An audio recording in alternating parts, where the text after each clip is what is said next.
slightly different. Good morning and welcome to the Seminole County Legislative Delegation meeting. We will now call the session to order at 9 a.m. sharp. Before we begin, I would like to ask all the attendees to please silence their electronic devices. And I know a few of you in the audience, so I'm going to be calling you throughout the period, and if your phone rings, you're buying the first round. So, all right, if we would, ooh. Okay. I'll pitch in. Okay, got it. If you would, just please stand for the invocation and remain standing for the Pledge of Allegiance. Senator Broder. Please bow your heads. Heavenly Father, thank you so much for the opportunity to gather here this morning and participate in our government. Please keep safe all of the folks that are here. Please look out for our first responders and those who make sure that we are able to participate in this great republic. Thank you for all you do. In your name we pray. Amen. Amen. Thank you very much. Let's all face the American flag, place our hands over our hearts. I pledge allegiance to the flag of the United States of America and to the republic for which it stands, one nation, under God, indivisible, with liberty and justice for all. You may be seated.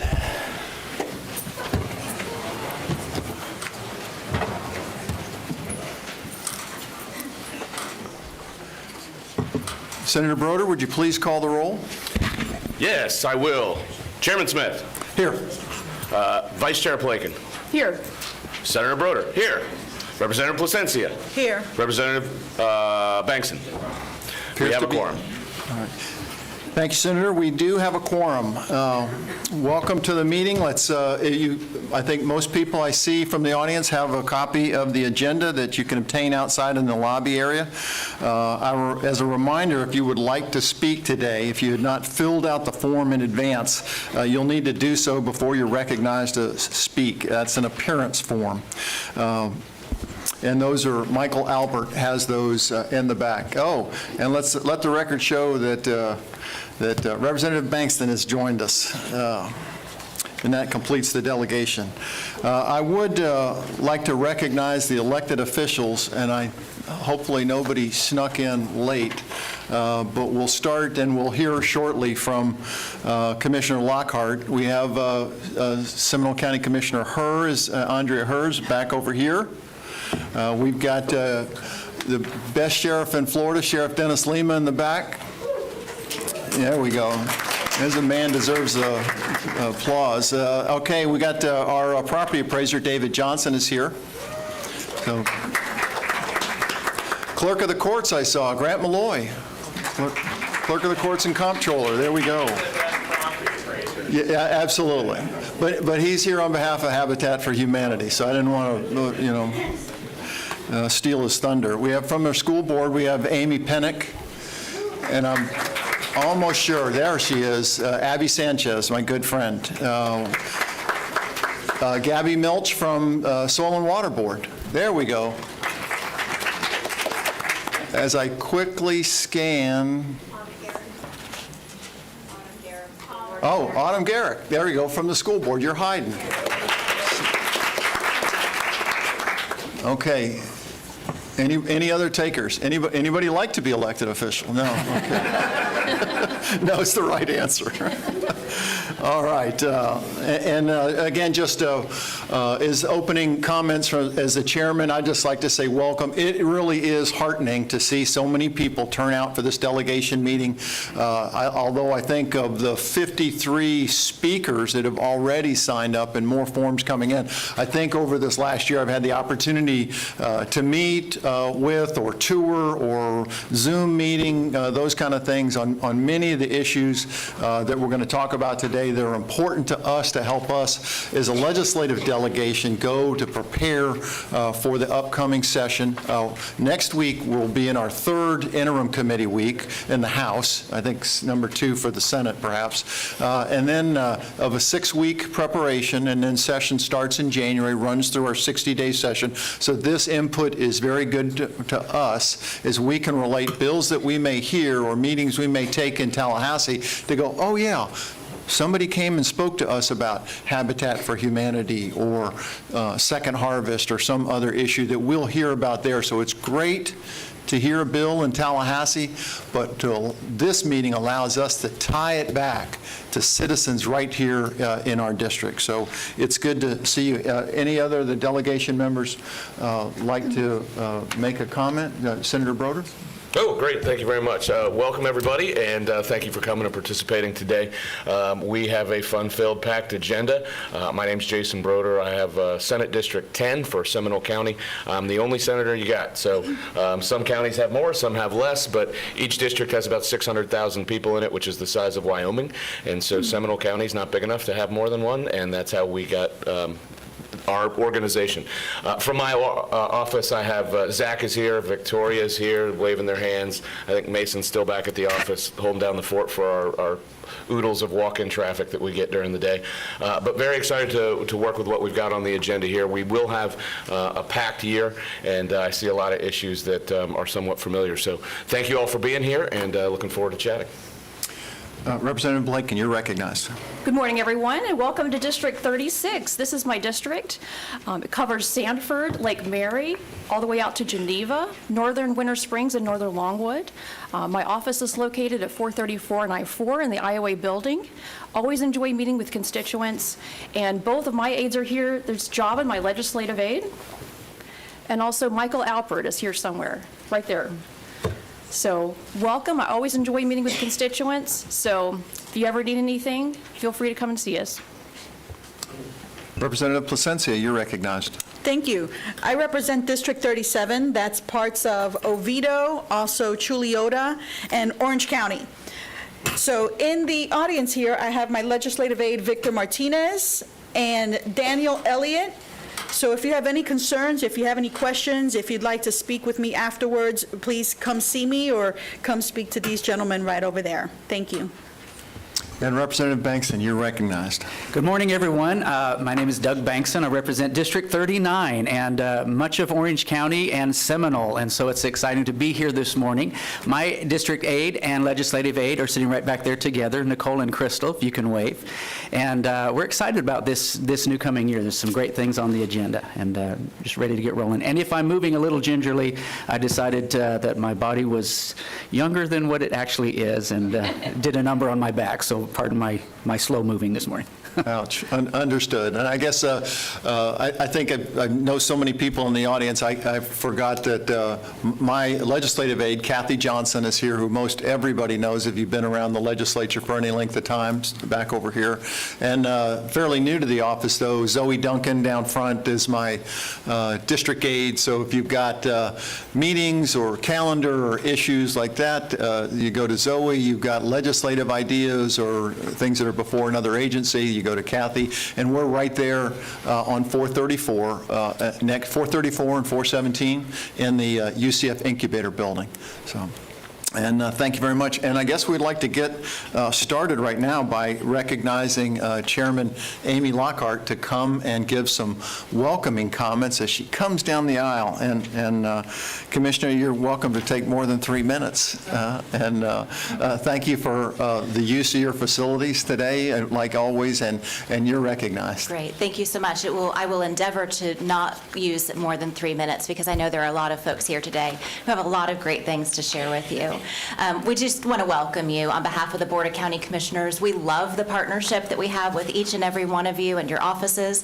We love the fact that you have the ability to use this facility for coming together as a delegation. This is a great opportunity for citizens to come and speak with you. But I will encourage all of them, like we have learned over the years, this relationship with our legislators goes on all year long.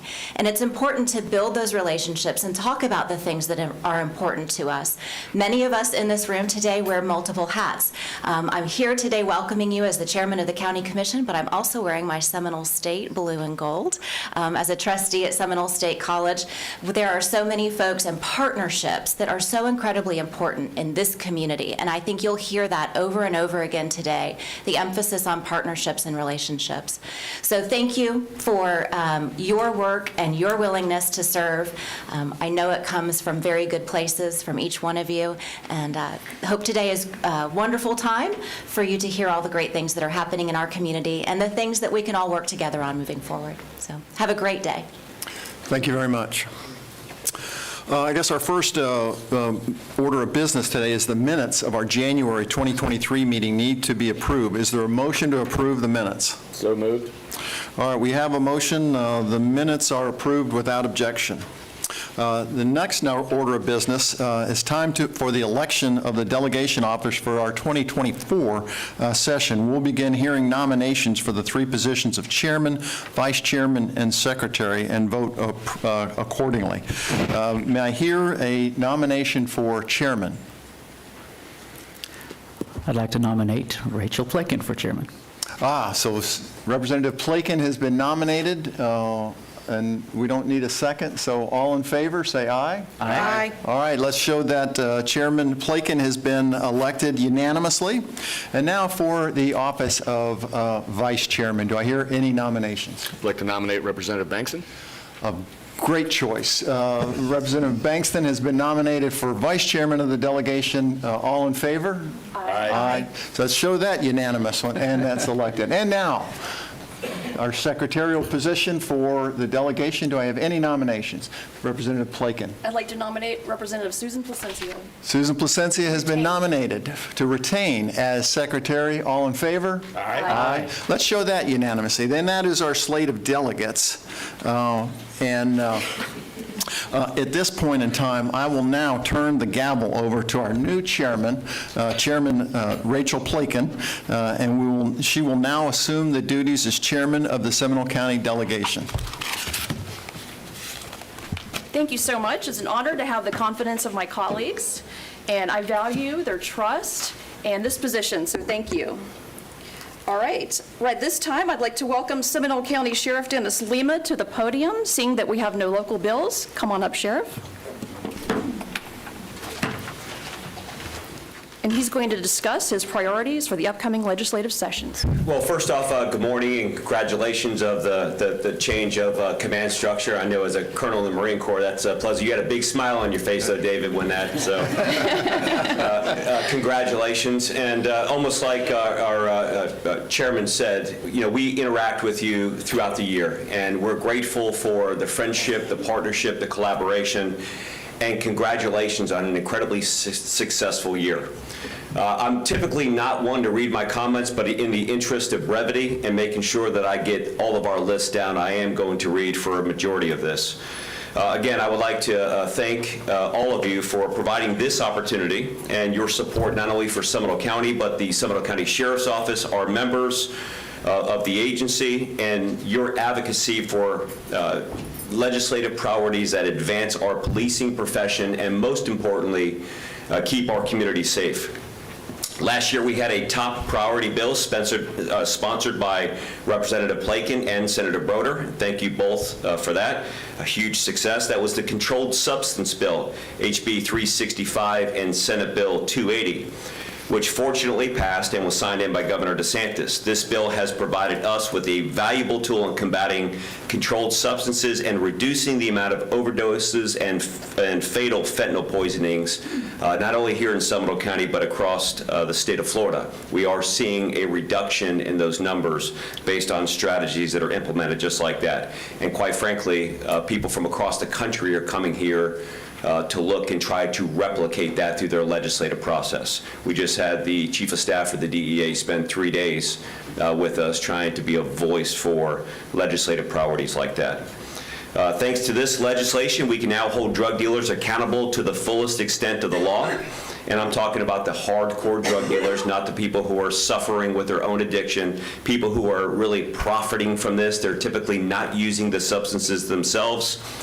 Prior to this legislation, there was no law on the books that held a drug dealer accountable when they dealt a deadly dose of narcotics, when police officers, public safety professionals, EMS personnel were deploying the life-saving drug naloxone, bringing people back to life.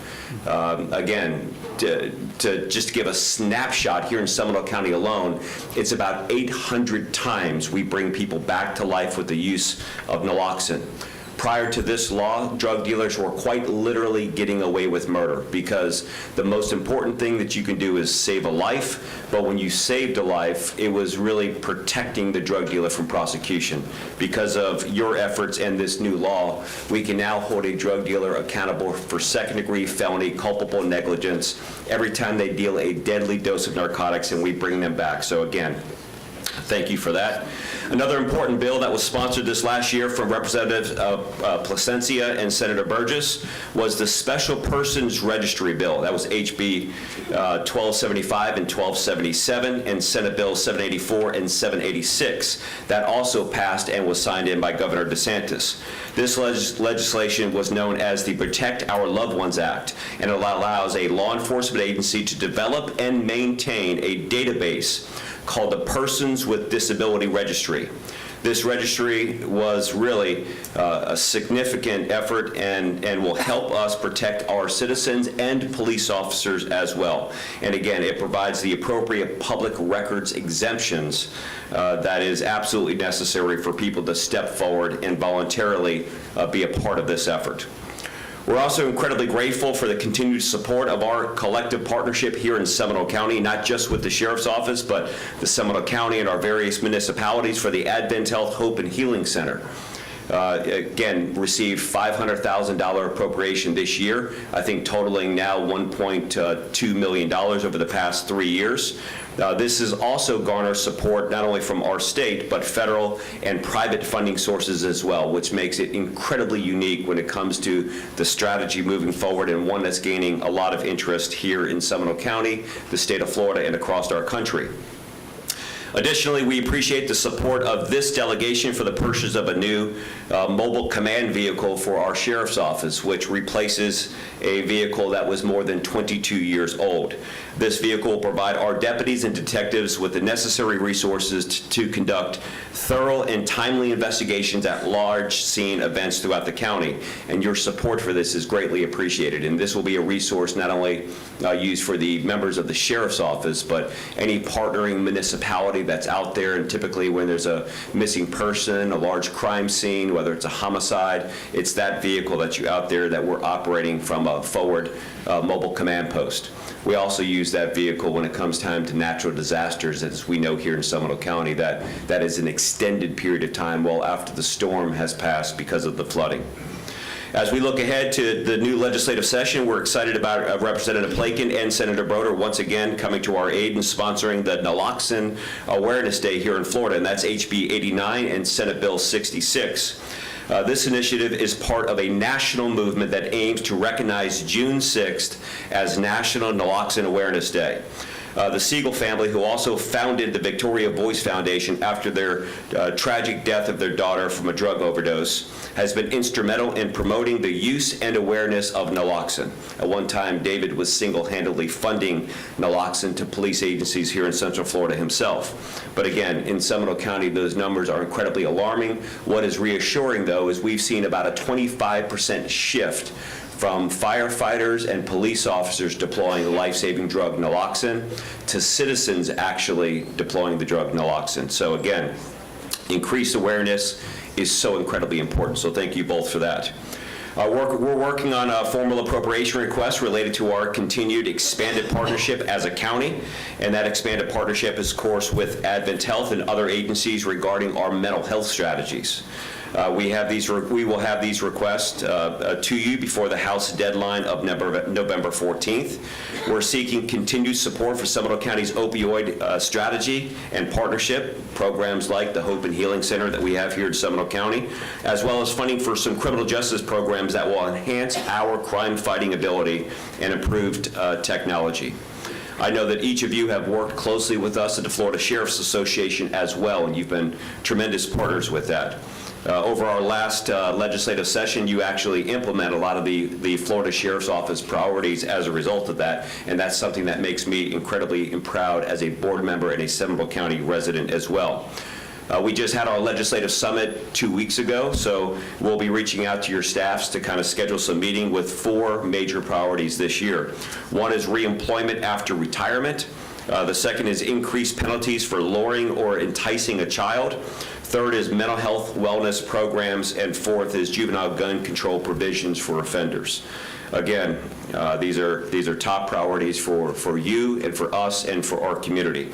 I want to express my sincere gratitude for this delegation for your support of policing. You're part of the greatest pro-public safety legislative body that has ever existed here in the state of Florida. Our folks recognize and appreciate that, and you're great partners for what you do, not only for us here at the Seminole County Sheriff's Office, but more broadly, the Florida sheriffs, the men and women that are working in the streets and in the community are grateful that we have preserved those things that are just and humble about this honorable profession. Lastly, as I wrap up, you'll hear that a lot of the priority asks over the past couple of years and the things that you have all gotten behind typically 15, 20 years ago would have not been in the law enforcement space at all. They would have been consequences of things that weren't addressed in the beginning, particularly substance use disorder and mental health. And it's our philosophy, and I think that as a county and as a legislative body, you're leading the way on changing that narrative that you know, people who are addicted to substances and suffering mental health are victims of that process themselves. And if we address the underlying conditions that lead people down the path to commit crime in the first place, we're keeping our community safer. We're helping human beings. We're allowing boys and girls who are born to families like this to have a chance at self-sustainability, and then ultimately preserving the quality of life that we have all taken a pledge to uphold. So again, I thank you for that. I also want to thank Bob Cortez and my team, because his experience with government affairs, his experience in the legislature and maintaining positive, effective working relationships have been a tremendous benefit, not only to our organization, but to the state of Florida and to our Central Florida community. So again, thank you for the time, thank you for the effort, and I appreciate the partnerships. Thank you, Sheriff. Next, I would like to... Sure.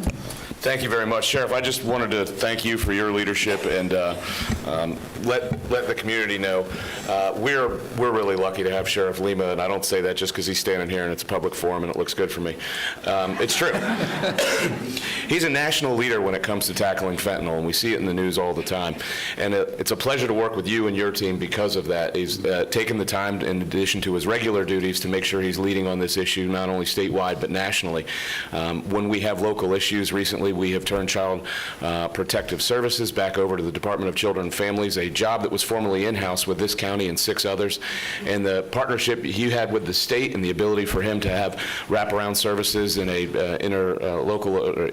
or an agreement, an MOU with DCF, as well as housing our workers or having our workers reintegrated, was just spectacular. And it makes us look good, and it makes us look easy. And a quick anecdote is people from agencies, law enforcement agencies all over Florida come into the office, and sometimes they'll bring up issues that they're having that they need us to address. And they'll say, "Are you familiar with these issues? These are big deals." And I'll go, "No, I'm not." And they go, "Well, where are you from?" And I go, "Seminole County." And they go, "Oh, you wouldn't have these problems. You have Lima." And so thank you very much for your work, continued work, and continued partnership. We look forward to another great year this year. Thank you, Thank you, Senator. Appreciate it. Yes, thank you, Sheriff, for being such a trusted colleague and ally. Next, I'd like to welcome Clerk of the Court, Grant Malloy, to speak about Seminole County Court and clerk issues.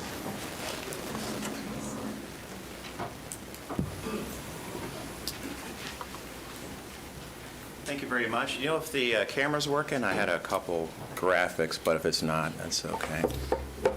Yeah. Don't worry about it. I believe so. Ask Tricia, maybe.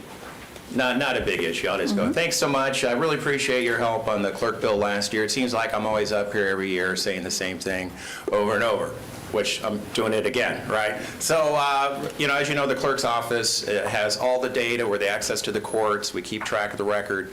Between recording and the clerk function of our office, we get about 4 million pages of documents that come through each year. There's an enormous amount of data. We serve the public. We've put in things like low-cost legal clinic with the Orange County Bar Association, also more forms online.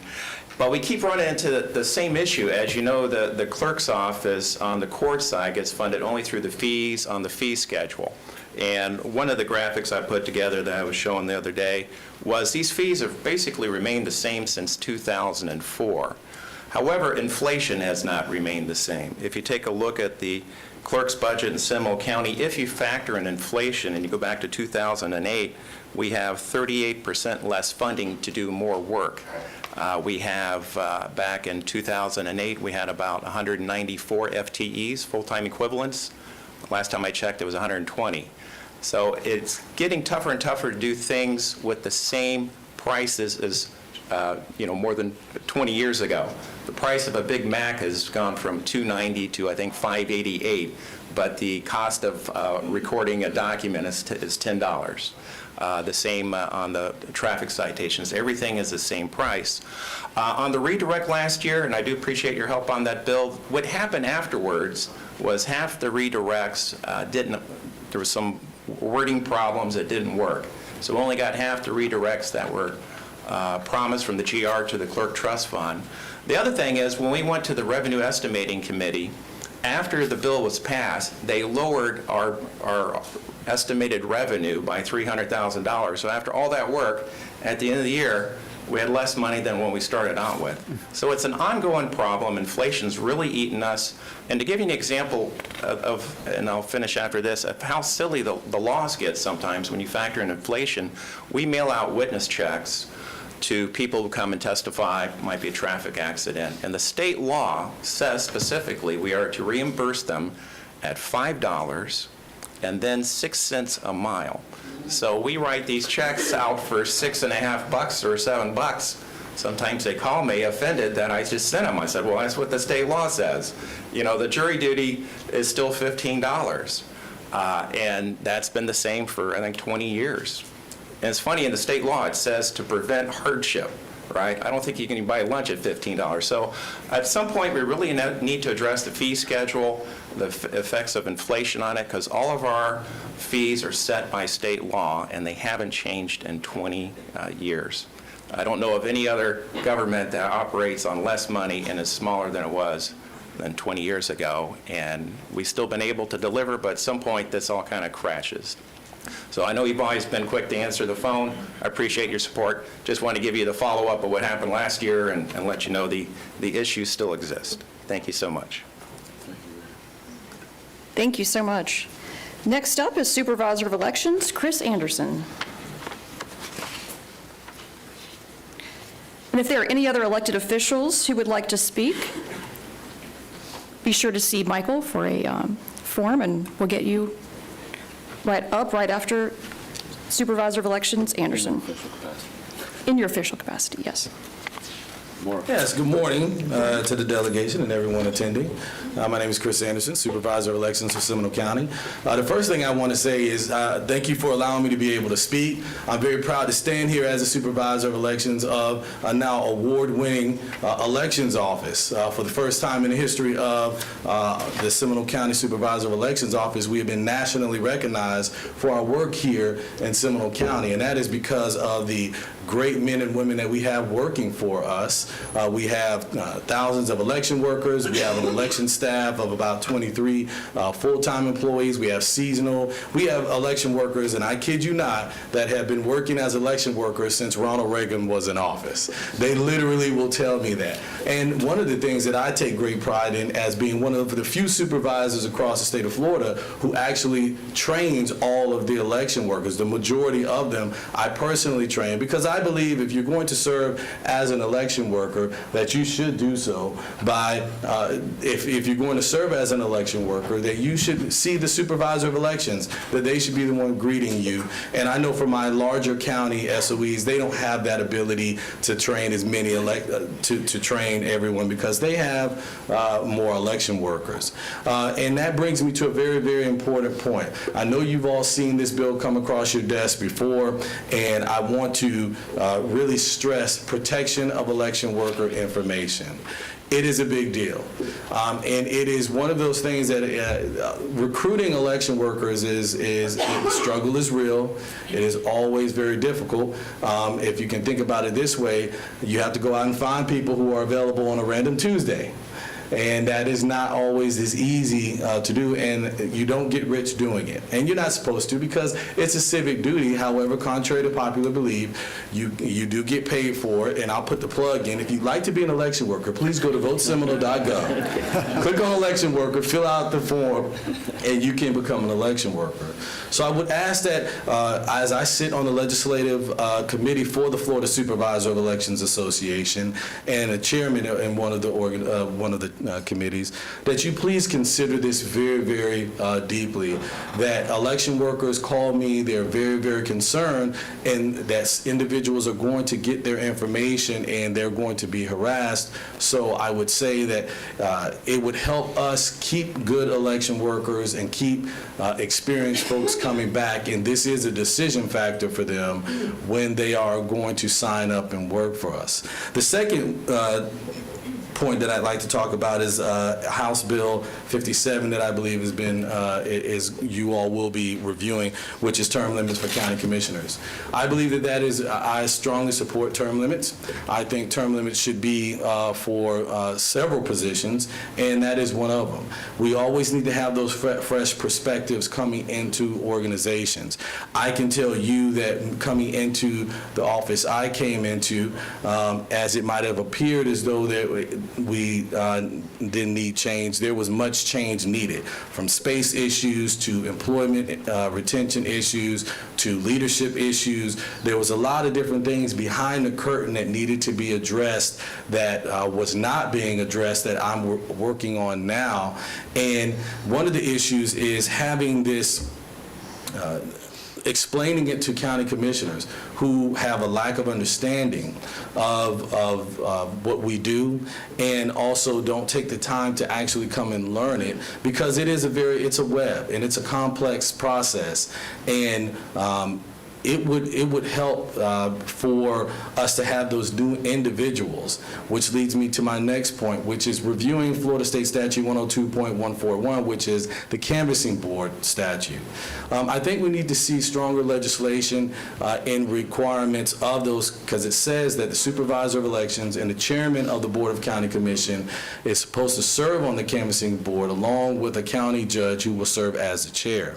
Now, there are specific reasons that are not outlined in Florida law that would cause them to have to recuse themselves. However, I would like to see us revisit that, update that statute, and put some more requirements that would require those commissioners to serve, because here's what it would do. If commissioners were serving on the canvassing board, they would be in our building and they would see how tight the space is, and how, give you an example, in 2020, because as we roll into a presidential year, let's compare it. We had 104,000 people vote by mail. We had 115,000 people vote early and 42,000 people vote on election day. So, altogether we had 262,729 individual pieces of paper. I had to keep track of all of that. It's a lot of work. And you need space, and you need to be able to do those things. And with our vote by mail, we're doing this in a room that's not much bigger than 1,500 square feet. The canvassing board staff has to be in there, along with the canvassing board and members of the public. It was very crammed, we just don't have a lot of space. Well, had county commissioners been in and participated in these functions, they would have had a firsthand, on-the-job training knowledge of seeing that, wow, our SOE does need more space and more improvements to their 18,000 square foot building, which is now 20 years old. So coupled with all those things, I would like to see it, and of course you all know, Jason, I'm going to come see you. David, I always come up, and Rachel, Susan, Doug, you can count on me. I'm going to come see you in Tallahassee during our legislative weeks for FSC, because I will reiterate these things to you, but I wanted to take the time now that you were here, and always to say, continue to reach out if you have questions about elections related information. A lot of you have my cell phone number, and if you don't, I will provide it. David, you've reached out to me when you were right in the committee, like, hey, oh my God, they're talking about something. Chris, what is this? And I respond right back to you and say, hey, Dave, this is what that means, because it's important for our legislators to work with us, because that's what makes elections safe and secure in Florida, is that legislators are listening to us, we're listening to you, and we work at this great partnership that keeps us being the gold standard of elections throughout the United States of America. I cannot tell you, as I travel outside of the state and I talk to other election officials, you're a superstar when you're from Florida. For election officials, they know you're from Florida, they're like, wow. And we are getting phone calls from other election officials across the state or across the country wanting to know how we do things here. And lastly, we have counties coming to Seminole now wanting to learn our processes. And that is a great compliment to the men and women of our organization. I just got finished training some workers from other counties, wanting to learn how Seminole does it because of these award-winning processes we put in place. So I'm very proud to stand here and tell you that. I look forward to continuing these conversations. Thank you very, very much. Thank you.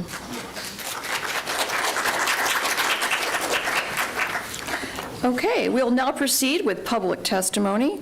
Each speaker or group will be timed and will have a maximum of 3 minutes to address the delegation.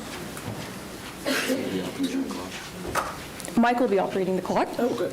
Please note that when we invite speakers up based on topic of relevance, when I call your name or organization at the beginning of the topic area, please line up to address the delegation.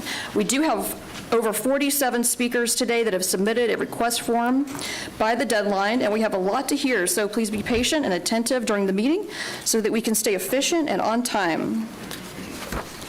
Okay, first up is going to be DOC and police is the topic, and Kim White will start us off.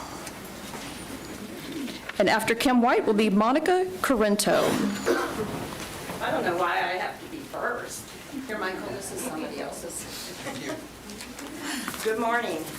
Morning. I'll try to do it in 3 minutes. Thank you for allowing me to speak. I was thrown into the world of the Department of Corrections several years ago when my son was arrested for DUI manslaughter. Something that could happen to anybody that went with David for a drink after this meeting. His blood was 07. This can happen to anybody. He will stop earning gain time. He was sentenced to 15 years, the maximum sentence. He deserves something. He was on his phone and not paying attention. I do not deny that. But he was given 15 years, and he will stop earning gain rehabilitation credits in year 7. That means for 8 more years, he serves day to day. Nothing. And they want him to behave. My son does behave. He teaches GED at Tomoka Correctional. And he is using his time to help others, which is wonderful. So we need a mechanism in place to help these people that are doing the right thing to be released back into society. Something needs to change. Speaking of change, the food needs to change. The Aramark contract has no oversight. The person in charge of making the food, and if you have a scanner that you can put this up there, can you? The person in charge works for Aramark, not DOC. They short the portions. That food I have seen and tasted. It is disgusting. People lose weight in there. And let me get back on track. The portions fed are not enough to feed my grandchildren. I have seen lunches served with 4 chicken nuggets. I challenge any of you to survive on the amount of food they give the people in prison. They are there locked up as the punishment, not being starved.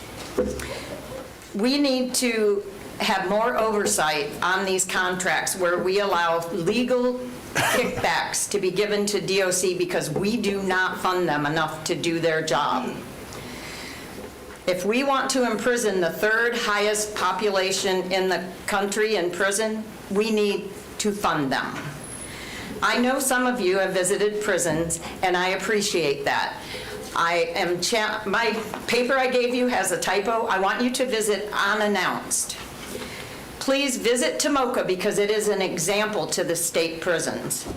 And then when you are in Tallahassee, I want you to go up to almost any prison in the Panhandle unannounced and visit and compare the two yourself.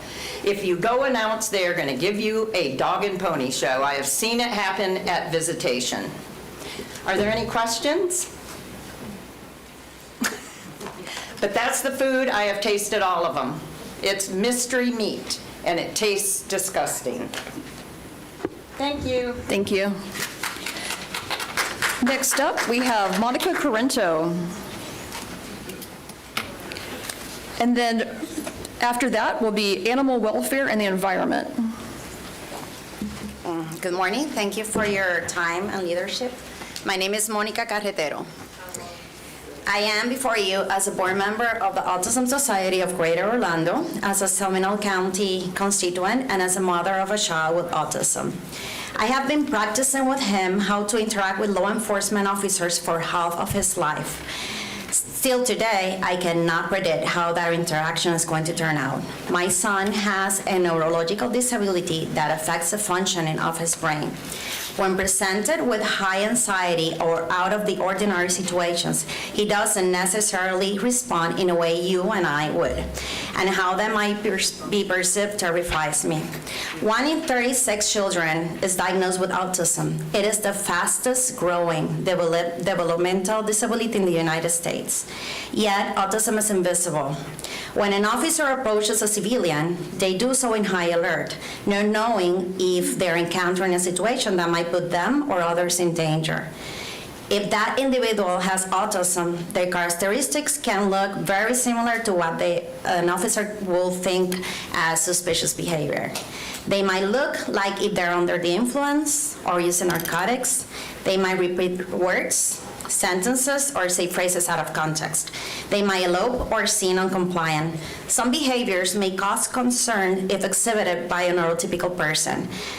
Those could be misunderstood when an individual with autism is overwhelmed or doesn't fully understand what is expected in a situation. In 2017, HB 39 created a statute that mandated law enforcement officers access to training on autism as an elective. They are required to take 40 hours of continued employment training every 4 years. 17 are mandatory topics. Representative Paula Stark has been working on a bill to include autism training as one of the mandatory topics.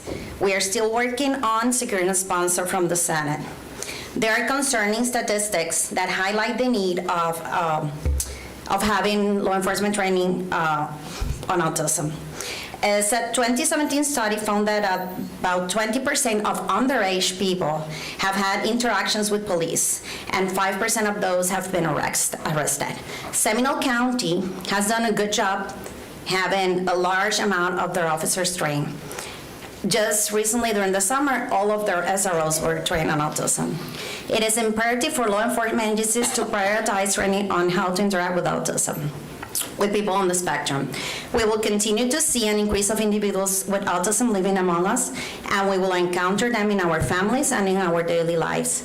Having mandatory law enforcement training on autism will have little, if any, fiscal impact. Thank you so much for your time. Thank you so much.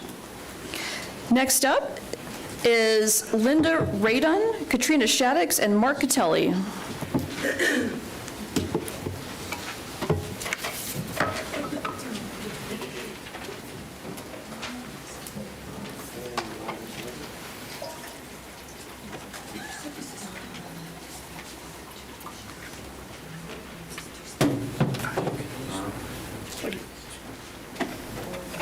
Is Ms. Radon ready?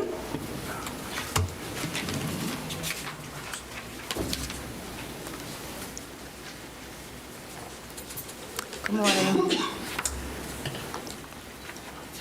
Good morning. I pray that you will seek divine wisdom, assessing the issues before you today, and hear what the people say to you. I'm in favor of a statewide animal abuse registry database where convicted felons and convicted criminals with felonies and misdemeanors will not be allowed to own animals again. It will be a resource for animal adoption organizations or individuals rehoming an animal.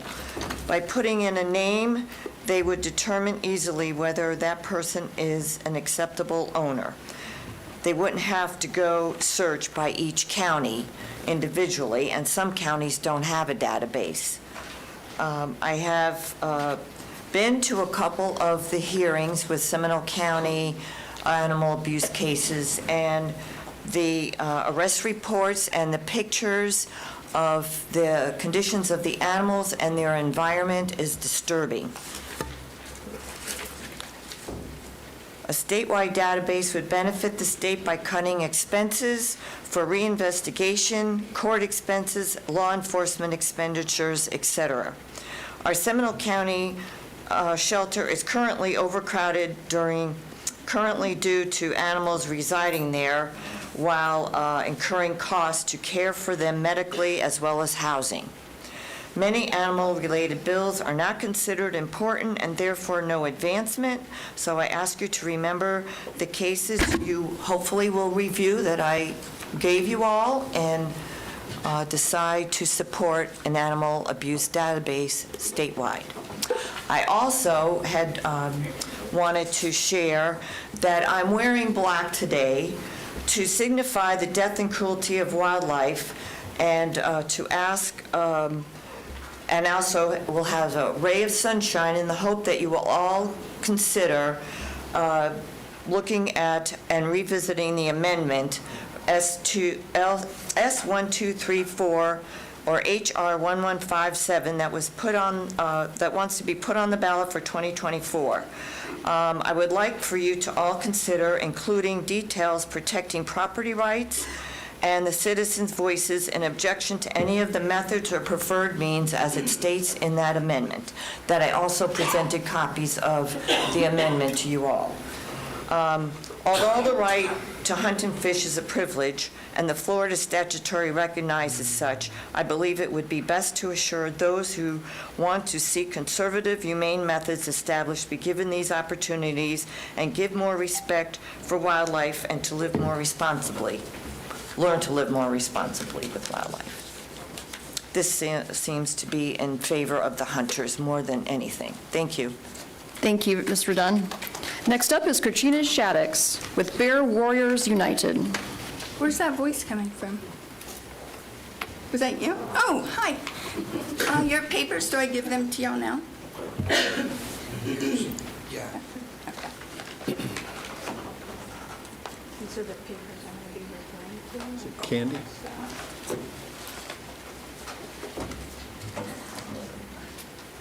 Thank you. Florida's wildlife, waters, and lands are facing existential threats. Florida ranks #1 in the nation for most polluted, most water too polluted for swimming and aquatic life. 7 million acres of land, wildlife habitat, and forests are on the chopping block to be turned into urban sprawl housing. Nearly 40% of manatees have died in 2 years, and an IRL local extinction event is well underway. We even have less bears than we do manatees. We only have 4,050 bears left in existence in Florida, and their population is being decimated by vehicle strikes, loss of habitat, poaching, and inhumane traps, as seen in your gruesome collage of trap victims. These atrocities are happening to the inspiration and mascot of the Florida Wildlife Corridor. I have given y'all several documents and lots of research to support my ask for the 2024 session, which are also solutions to the problem facing our ecosystems and wildlife, resulting from over 22 million people living in Florida, with 2,000 new people moving here every day from other states and countries. First ask is pass a statewide animal abuser database. The second is close the conservation easement loophole. My letter to Senator Pasadomo and Speaker Renner is provided and explains the loophole for conservation easements. Number 3 is save the state billions of dollars by supporting programs to retrofit existing septics with reovation on-site nutrient reduction technology. Number 4, stop paying the Communist government of China millions of state taxpayer dollars for deadly herbicide chemicals that are dumped into our waters, which kill our fish, birds, and wildlife. 5 is feed cattle and manatees their natural food source by mechanically harvesting aquatic plants instead of spraying those plants with deadly Chinese chemicals. Number 6, ban the use of steel jaw traps, snares, and conibear traps statewide. Number 7, withdraw Amendment 2 from the 2024 ballot to ensure that our pets and wildlife are not maimed and tortured in traps, and that killing bears has not become the preferred way to manage bears. Number 8, I actually have proven that peaceful coexistence and securing trash is the most effective, cost-efficient, and humane way to handle millions of people living in bear country, not killing them. The very existence of our wildlife, waters, and land hang in the balance. Please pass bold and strong legislation next year to ensure that our children and grandchildren get to enjoy and appreciate Florida's natural beauty. And if you look at your documents, you have a lot of pictures of animals that are in traps. Some of them are trapped by the face, and that will become a preferred method of managing wildlife populations if Amendment 2 passes. You'll also see a picture of the alligator missing half their face. That is from a snare trap. And right now, those are legal, and they will be legal forever if Amendment 2 passes. So I can talk to you a lot more in detail about this stuff, but thank you for letting me speak today. Thank you, Ms. Shaddix. Madam Chair. Just as clarification, as the author of Amendment 2, that is not true. It is an amendment to put on the ballot in the Constitution the right to hunt and fish. Other states have tried to outlaw hunting and fishing. It also says that Fish and Wildlife will continue to manage it just like they do now. That's it. And so if it is not the preferred method now, it's not going to be the preferred method going forward. And so I think there's a lot of misinformation out there about folks who think this is some kind of Trojan horse, when in reality it's simply to protect exactly what we're doing now, and states it as such in both the notes, the legal analysis, and the plain language of the amendment itself. Thank you. Thank you. Next up is Mark Catelli with Florida Native Plant Society. And after him will be Children and Family Issues, starting with Jerry Glenn. So if Mr. Glenn could please get ready. And at this time, Mark Catelli.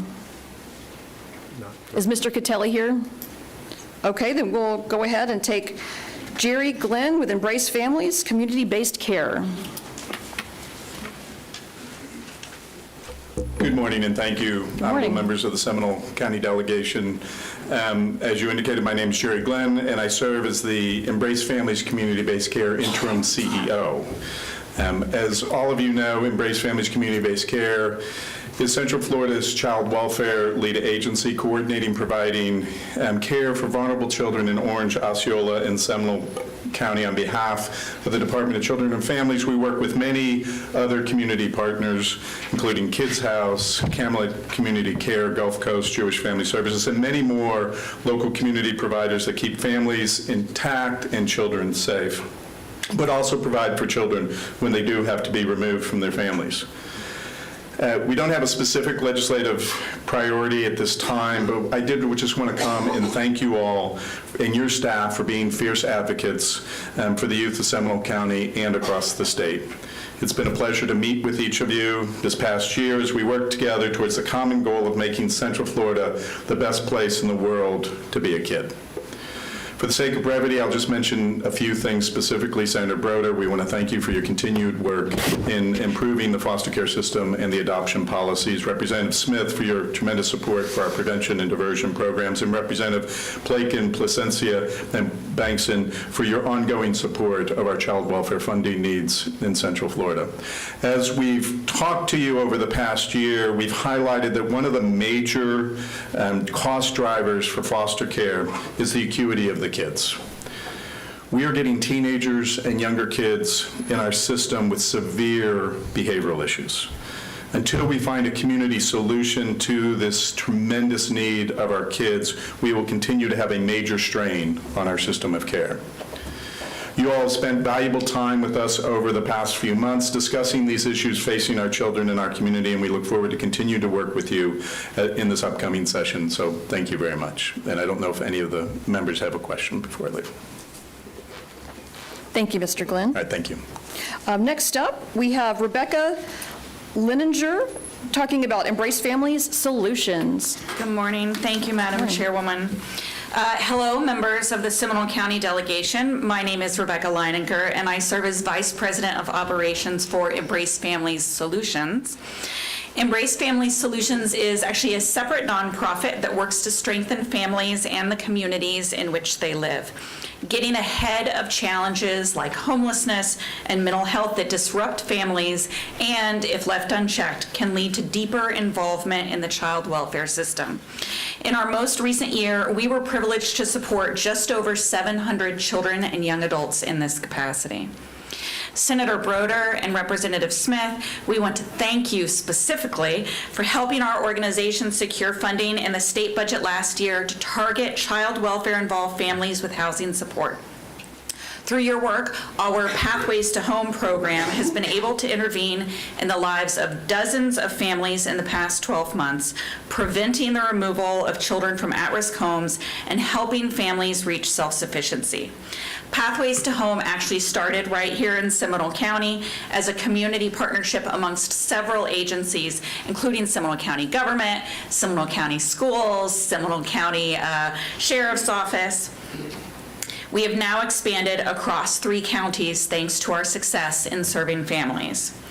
During our first year with the State Appropriation Project, we supported 180 children, and a conservative analysis indicates that for each dollar spent, the state avoided $2.53 on more costly interventions. Our Q1 analysis for this current year is actually about double that return on investment. We've accomplished this while keeping children in a safe and loving home with their families. We look forward to continuing this good work with your support. Thank you. Any questions? Thank you. Thank you. Next up is Rick Cieslak with Boys and Girls Clubs of Central Florida.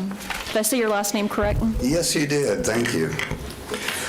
Good morning. It's Rick Cieslak, just as you said. I'm a board member of the Boys and Girls Clubs of Central Florida, but I'm also the board chair of the Florida Alliance. And the Florida Alliance is, we serve all the communities throughout the state of Florida. We serve 326 club sites.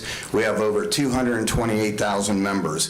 Here in Central Florida, in Seminole County alone, we operate clubs in the Goldsboro area of the West Sanford. We do in the Windward area of East Altamont, and we also have a new club in East Oviedo, which is a relatively new club, but everybody, including the sheriff, thought we should open one over there for the safety of our kids.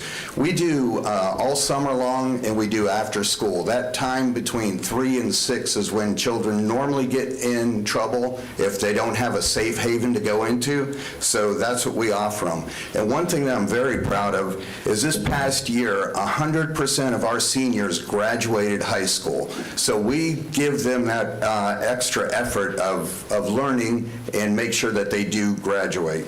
One of the things that I wanted to point out is we had a study done, an economic study done by the University of Michigan. For every dollar spent on the Boys and Girls Club, it returns $9.60. So our ask this year is $20 million. We're asking for a little bit of a raise from last year. What we're looking for is our positive youth development, which is through the DJJ, and we're looking for $6 million there. We're looking for mentoring and student assistance, which is a $5 million through the DOE. We're also looking for workforce readiness, which was a new program we got last year. Of those 100% that graduated, 85% either went to college, went to VOTEC school, or joined the military, and the other 15% went right into the workforce.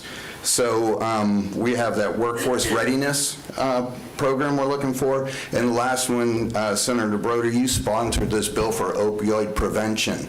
And we got $5 million last year, and we're looking for the same this year. We're working with a program called LEAD, which is helping us develop these programs in the clubs that's for drug abuse and preventing that from going forward. So I do appreciate your time. I do appreciate your service, not only to this community, but to the full state.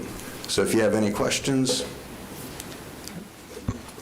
Representative Bankson, do you have a question? Yes. Do you have any breakdown on the family background for the kids that are in the program? In other words, how many are from two-parent home, single-parent home, special need home?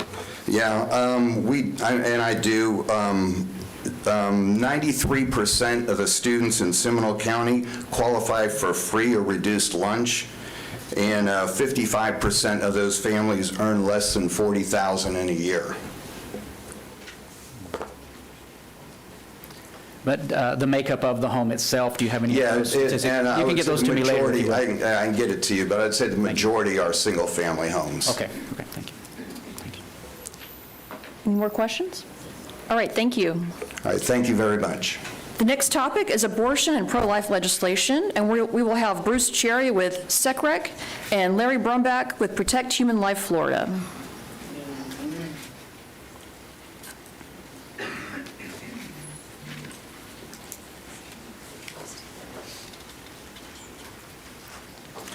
Good morning. Good morning. Thank you all for your service to our great state, and thank you for allowing me to come here and speak this morning. I will be brief. While Seminole County Republican Executive Committee has several areas of concern for us, among which election integrity, parental rights, educating our children, one of the ones that we also are very involved in is the Voice for the Unborn. We have a Sanctity of Life Committee. Now, at this time, Florida is #1 in tourism in this country, and it's the wrong kind of tourism we don't want to be known for. It's abortion tourism. Because of our ban on abortion that has not taken place yet, we have people flocking to this state to have abortions. God commands us to protect our children, especially the unborn ones. They don't have a voice, so we are a voice for those children. So there is an amendment out, or a petition for an amendment at this time that's very deceptively called Women's Healthcare Rights or Women's Rights. It is a pro-abortion petition. We want to make everyone aware to decline to sign. If you are pro-life, decline to sign.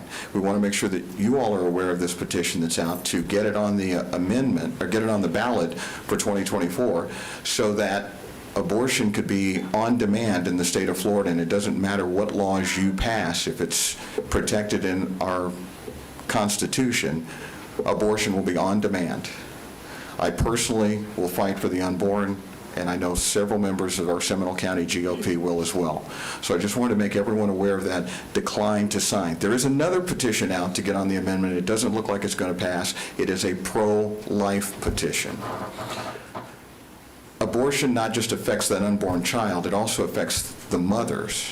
These women many times in life wind up having addiction to alcohol, drugs, become suicidal, are more prone to breast and ovarian and uterine cancer because of the abortions. The fathers, many of them tend to suffer from post-traumatic stress because of having enticed their partner, their wife, their girlfriend to have an abortion. We want to protect life, period. I thank you for your time this morning. If I can answer any questions for you, please let me know. Thank you, Mr. Cherry. Next up is Larry Brumback with Protect Human Life Florida. And after him will be the topic of housing with Kat Givens.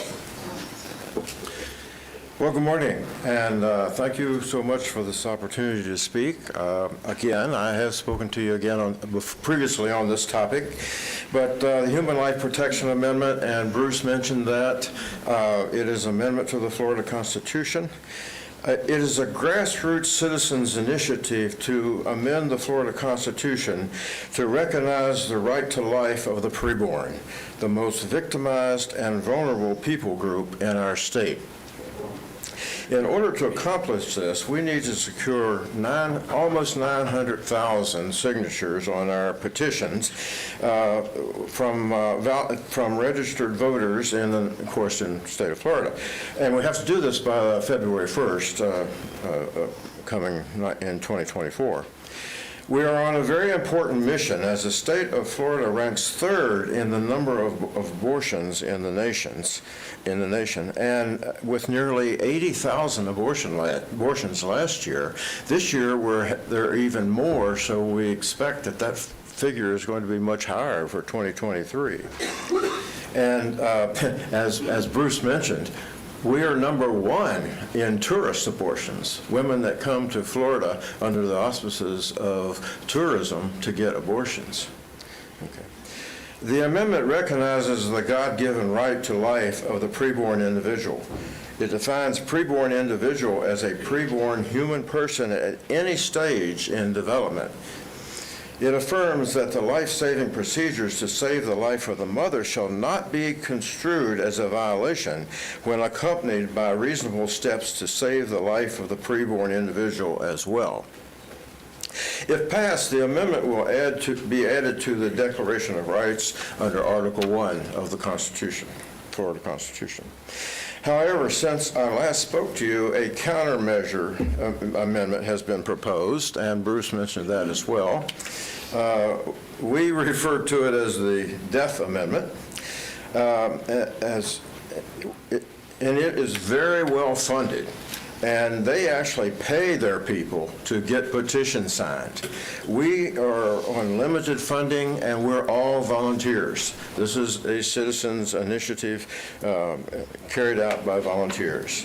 The opposing amendment makes our efforts to save the lives of the unborn extremely important.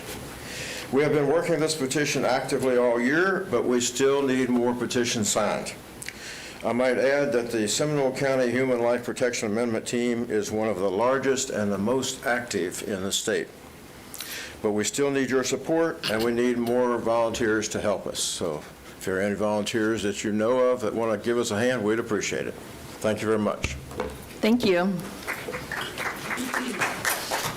Next up is on the topic of housing, Kat Givens.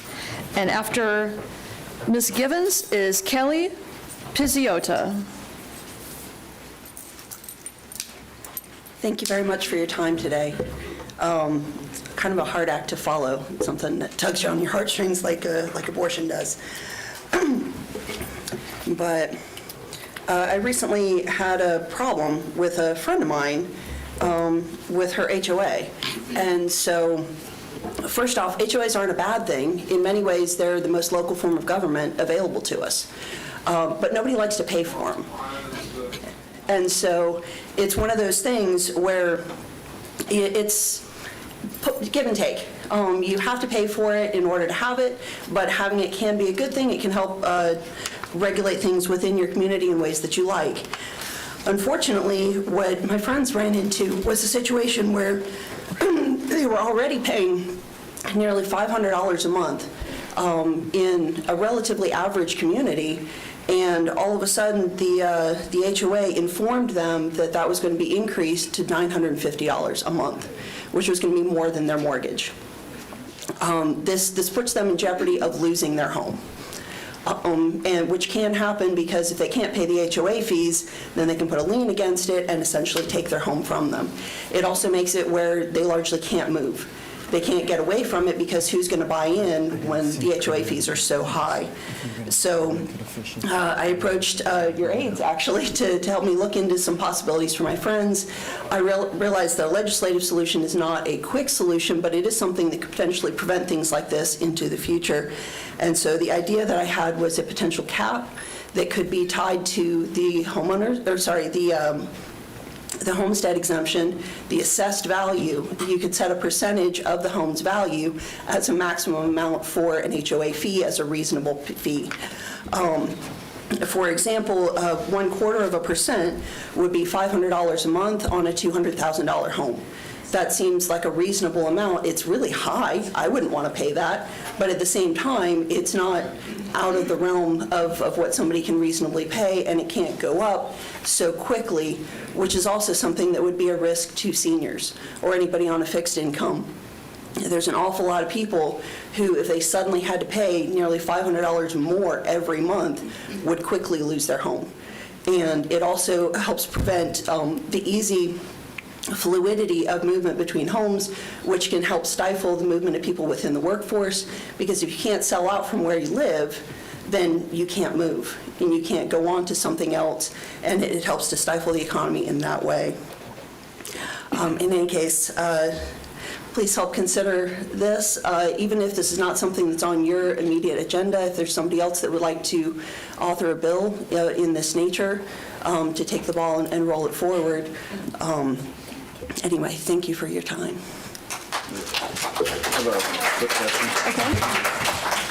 I have a quick question. Sure. If we were to do a cap like Save Our Homes, do you envision that that would then reset upon change of ownership, just like Save Our Homes does, so that? Absolutely. Okay, thanks. Because it would be based on assessed value, and that's automatically reset when, yeah. Thank you. Okay, thank you. We had the Winter Springs Mayor, Kevin McCann, I believe, that wanted to speak. Would you like to speak now? Come on up. And after him will be Robin Dellinger.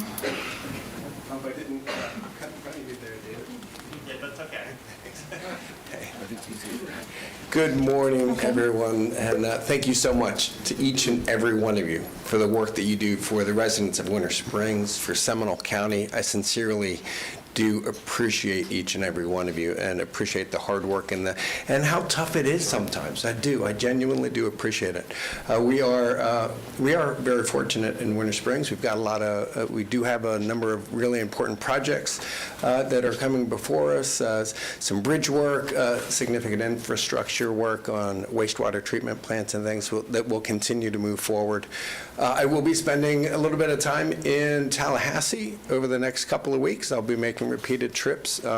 Hope to have a chance to sit down with each and every one of you, if either here or there. You know, Winter Springs is very fortunate. We're actually represented by 4 of the 5 of you, and that really does. I think that really puts us in a really great position. The topics as we come before you, I want to make it real clear. We are not asking for the legislature to bail us out or to do things. We're simply looking for continued collaboration and working together to accomplish some of the goals for the residents of Winter Springs and of Seminole County. Again, I'll keep this real brief. Thank you from all the residents of Winter Springs to each and every one of you. I'll be in touch and hope we have time for a cup of coffee. Thank you all. Thanks. Thank you, Mayor. Next up, Robin Dellinger, followed by Kenneth Glover.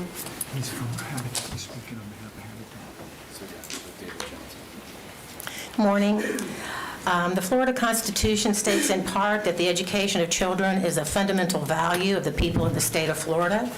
An adequate provision shall be made by law for a uniform, efficient, safe, secure, and high-quality system of free public schools that allows students to obtain a high-quality education.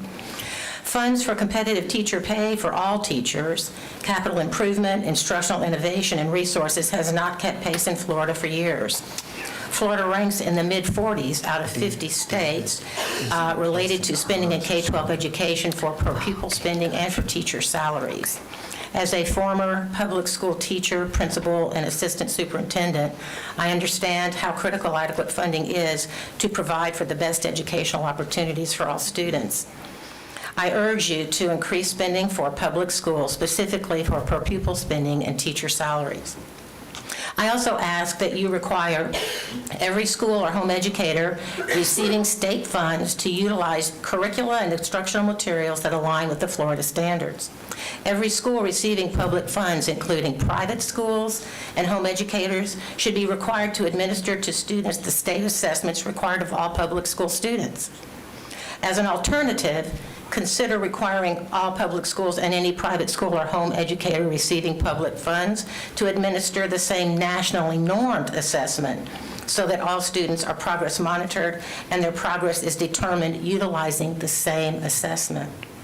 Florida statute reserves for the parent of a minor child the right to direct the education and care of his or her minor child, and this has been the law for many, many, many years.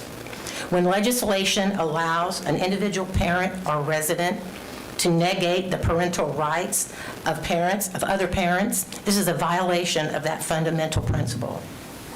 Legislation passed in 2022 and 2023 allows one parent or one resident to make decisions regarding instructional materials for other parents. Not only is this situation creating an adversarial environment and requiring expenditures of human resources, it is also impacting relationships between parents, children, and communities, and teachers and schools. I ask that you focus your efforts on providing increased funding for high-quality education and carefully guard the rights of every parent to direct the education and care of his or her minor child in collaboration with their child's teachers and schools. Thank you. Thank you, Ms. Dellinger.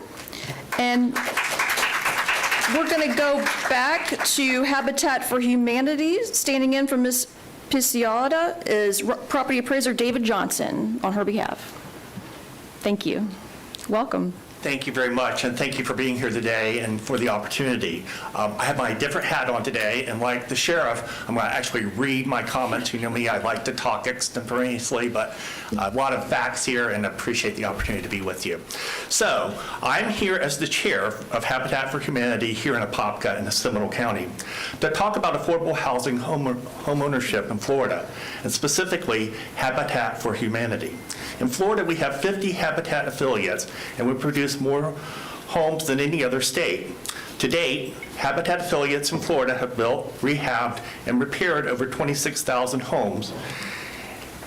And our home ownership pay more than, something dear to my heart, over $12 million in property taxes annually. Your hometown Habitat has built, rehabbed, and repaired over 250 homes, and we are looking at an additional 20 families this year to serve alone. Some highlights from your hometown Habitat from our last year are as follows. 16 families purchased their forever homes. 95% of new homeowners improved their financial well-being. 202 people graduated from our Financial Academy. This is a free financial literacy program. 8 families paid off their mortgages, and our affiliate alone provided over $18 million worth of economic impact to our community. This includes new homes on the tax rolls, employing subcontractors, etc. All this being said, there is much work still left to be done. The country, and specifically Florida, is in a housing crisis.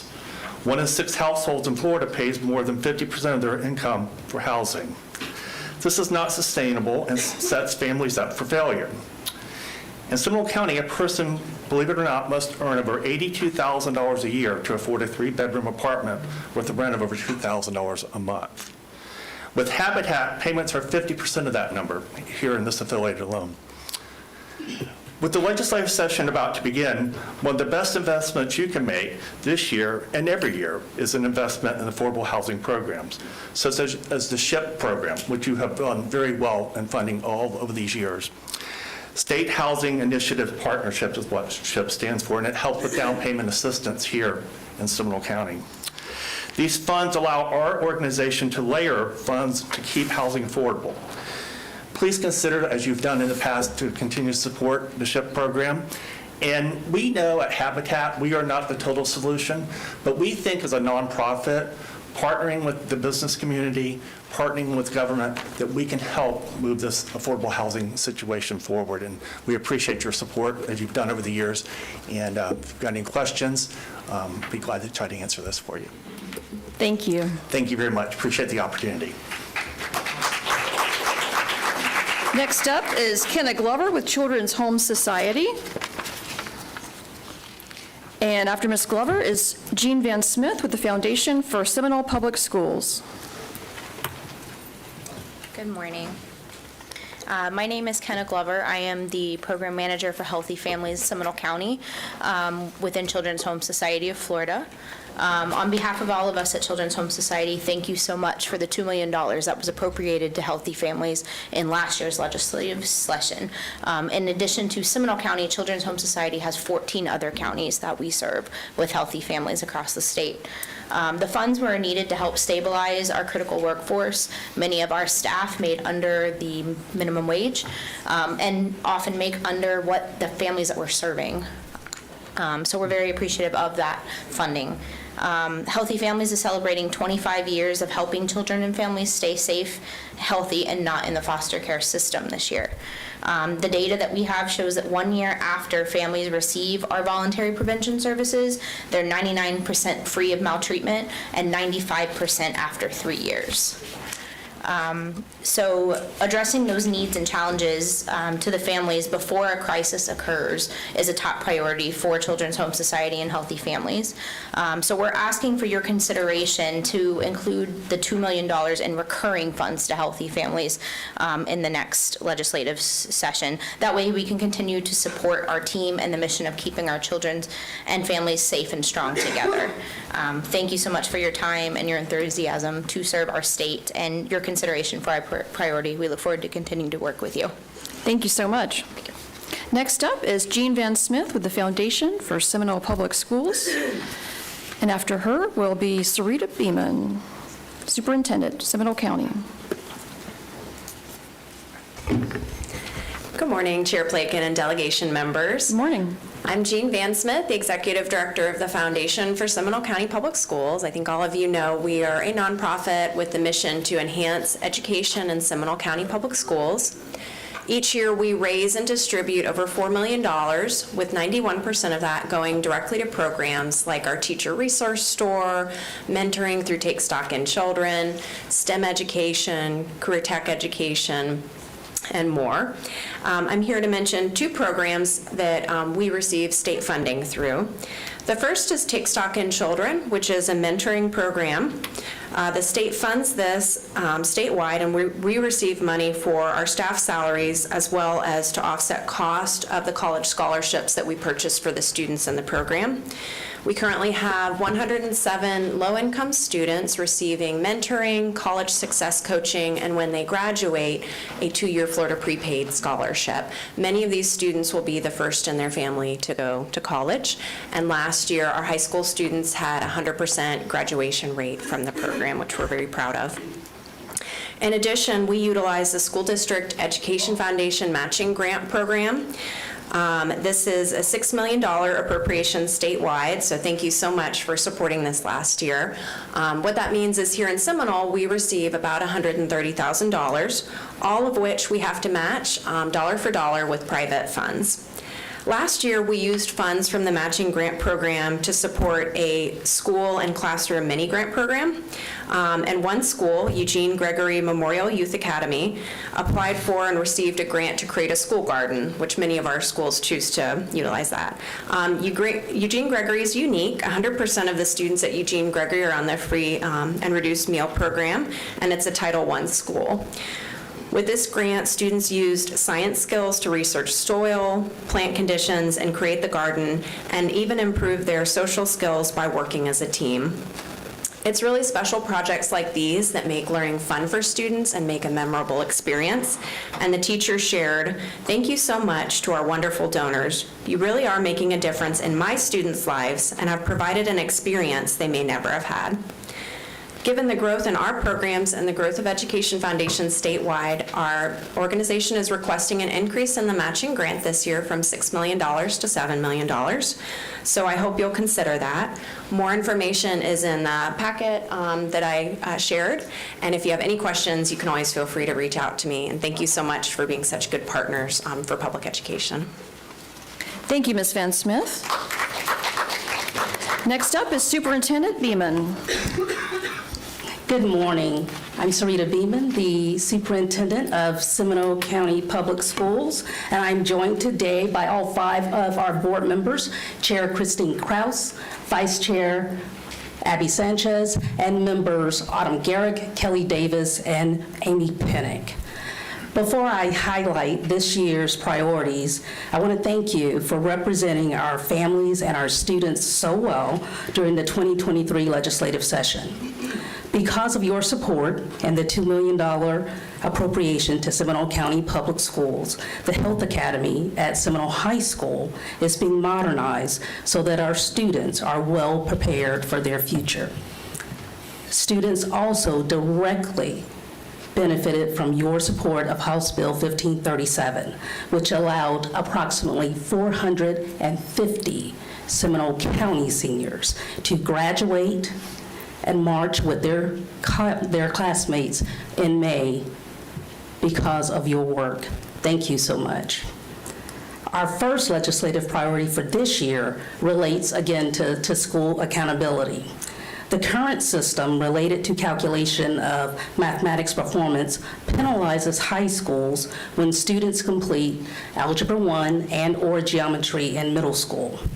Since the Florida legislature already appropriates funds to administer the PSAT to 10th graders, the board recommends utilizing the PSAT mathematics score as an option for students to earn accountability points for their high school if the student has already passed Algebra 1 and/or geometry in middle school. Doing so more accurately reflects the achievement of all students enrolled in high school and does not penalize the acceleration that is so prevalent in your A-rated, academically high-performing school system. Our second priority is an appropriation request for the Lake Howell High School cybersecurity program. At Lake Howell, students have opportunities to earn experiences and industry certifications in cybersecurity, computer science, and aeronautical sciences. Modern classroom spaces, unique network infrastructure, and a cyber arena for hacking competitions are essential to the development of the CyberHawk Academy. Therefore, the board recommends creating a pipeline for cybersecurity professionals by funding the first phase of a program expansion in the amount of $3 million. Our remaining priorities all relate to deregulating statutory language that ultimately would result in the district having more flexibility to pay our teachers and therefore retain them. I look forward to talking with each of you about all of these priorities, and I again, as always, thank you for your support of Seminole County Public Schools. Senator Broder, you're recognized for a question. Thank you. Superintendent Beeman, what would be the pushback of using the PSAT for algebra and geometry? It seems like common sense because we want to make sure that students are incentivized to do well, and if we're getting penalized for it, that seems weird. What would the opponents say as to why we're not doing it? I'm not sure. This is something that we've been asking for at least 3 years. And right now, because of the reset with the new standards and the new assessments, it's the perfect opportunity to do just that. Okay, great. Thank you. Thank you, Superintendent. Next up is President Georgia Lorenz from Seminole State College. Good morning. Thank you for the opportunity to speak with you today. I'd like to recognize 3 of our board members who are here today. Commissioner Amy Lockhart, wearing her Seminole State yellow and blue, and our chair, Bob Cortez. And you're going to hear from Trustee Milsberger in just a moment. I'd like to thank each of you for your support and advocacy during the 2023 session and for the initial funding for 2 of our projects at Altamont Springs campus to expand nursing and other allied healthcare workforce preparation programs. In addition to Seminole State's priorities, I want to briefly highlight the Florida College System priorities outlined in the documents that were given to you. These include inclusion in the state health insurance program for our employees to be in alignment with the state university system, as well as an additional $100 million investment in the college system to be distributed via the new funding formula. So speaking on behalf of Seminole State today is Mr. Sean Milsberger. Sean is a college trustee and senior vice president of Orlando Health Northeast Region. He's in a perfect position to talk to you about how we will address the need for healthcare professionals with our new facilities. Sean. Thank you, Dr. Lawrence. Good morning, everyone. Seminole State is a key partner for Orlando Health and the region's other healthcare providers. The college is focused on doing all it can to increase the number of outstanding nurses that it produces each year and meet the needs of Central Florida with a goal to double the number of annual graduates. This has been constrained by the lack of classroom and lab space at the Altamont Springs campus. The funding the college received in the last legislative session enables us to begin to fill this gap. Now we ask for your continued support to fund year 2 of these projects so we can begin construction. Today I'm asking this delegation to support the college's 2 top legislative priorities. The first is an additional $36 million for year 2 funding for the construction of Building B at our Altamont Springs campus. This investment will increase the capacity for nursing and support the growth of other vital healthcare programs, including health sciences, physical therapy, and respiratory care. The new construction will also increase instructional capacity for math, science, and technology, bridging the gaps in STEM education in the country, and expand our ability to offer foundational courses for careers in both IT and healthcare as a result. The second ask is for $3 million for year 2 funding for the remodel of the Student Services Center, also at Altamont Springs. This will allow the college to relocate support services for students to space in an unused facility. The remodeled space will consolidate student-focused services into a one-stop shop, which will strengthen student support on-site, free up instructional space, and improve degree completion. Lastly, we also seek your support for initial funding to remodel existing space at the Altamont campus to create a medical technology and microbiology lab. This will support a new program for medtechs, as we call them, at the request of healthcare partners throughout our region, and provide additional capacity to offer prerequisite courses for nursing and allied health programs at the Altamont campus. We are very proud of the continued success of the college's programs, as evidenced by our 98.68, Dr. Lorenz, make sure I include that .68, and 100% licensure passage rates for our nursing and respiratory therapy graduates, which again, I've been all over the country, that's the highest I've ever seen. Thank you for listening and for your persistent advocacy for your college and our students. With your help in the legislature, we look forward to filling the workforce gap for nursing and healthcare professionals. We'd be happy to address any questions you may have. Thank you all. Thank you. Thank you. Okay, from UCF, next up is Janet Owens. Fred Kittinger. Oh, we have Fred Kittinger in place of, I had here Janet Owens, but good to see you, Fred. Well, thank you, Madam Chair, and good morning, members of the delegation. Yes, I'm the AA utility infielder who's been brought up from the minor league team to pinch hit for Janet here this morning. But on behalf of Janet Owen, it's my pleasure to bring both greetings and a big dose of gratitude to each of you for the support that you give in UCF. And that gratitude comes from our Board of Trustees, from our President, Dr. Cartwright, and our 69,000 students who make up the nation's number 14th ranked most innovative university. As we look forward to those students becoming graduates, we know that 80% of them will end up staying in the state of Florida, and 62% will stay right here in Central Florida.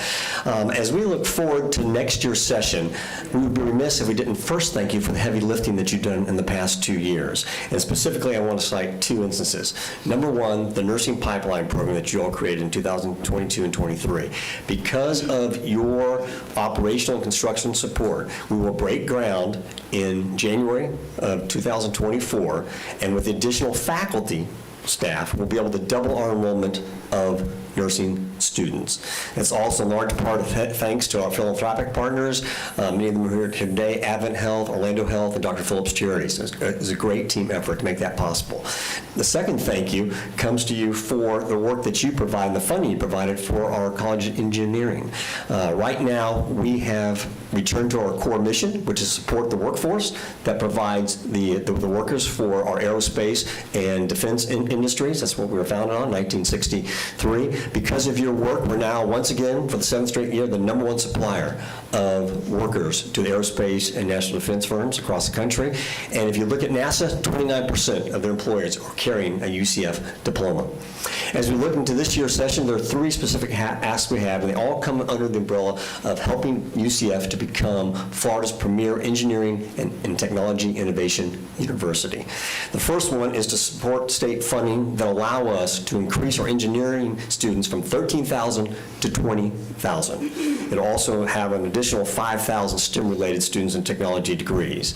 Also underneath that category will allow us to double our graduate enrollment, to bring in nationally acclaimed researchers that help us develop these research clusters across academic lines based upon what industry needs, and it'll allow us to look at expanding our online offerings for engineering and computer science courses. The second one is a Research 2 building. This allows us to have not only a clean room space for 3 of our colleges, it will also allow us to expand greatly the much needed need we have for research. Level 1 research activity taking place in those labs are critical. The second building is an innovation hub that allows us to have learning classrooms and innovation labs for our students to use. 25% of that building will also be classrooms. But again, all is designed to produce the workforce that that we need here in Florida.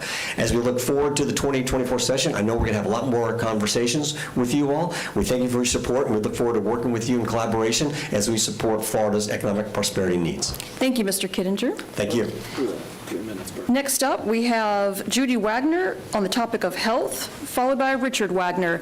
And I'm going to shorten the time to 2 minutes and 45 seconds. We're a little behind schedule. Thank you. Hi, I'm obviously not Judy. My name is Richard Wagner. Thank you for having me speak today. I appreciate that. I'm here to really speak about our experiences with the Agency for People with Disabilities. It has been extremely hard and frustrating and expensive and fraught with tremendous difficulties. Unfortunately, stories like ours are not unique. Our son was denied services by APD in March of 2022. Since that time, we've been blessed to have connected with Representative Placentia, and her staff, I should say. She's performing God's work by championing legislation to help the disabled. Judy and I are grateful to Representative Placentia and her amazing staff for providing a voice for those that can't.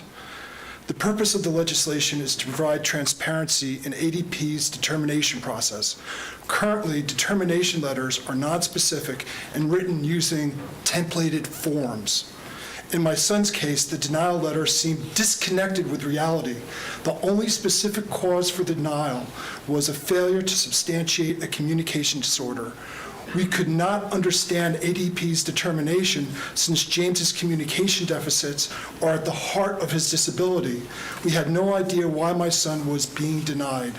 The lack of transparency has created an abusive system that lacks procedural safeguards.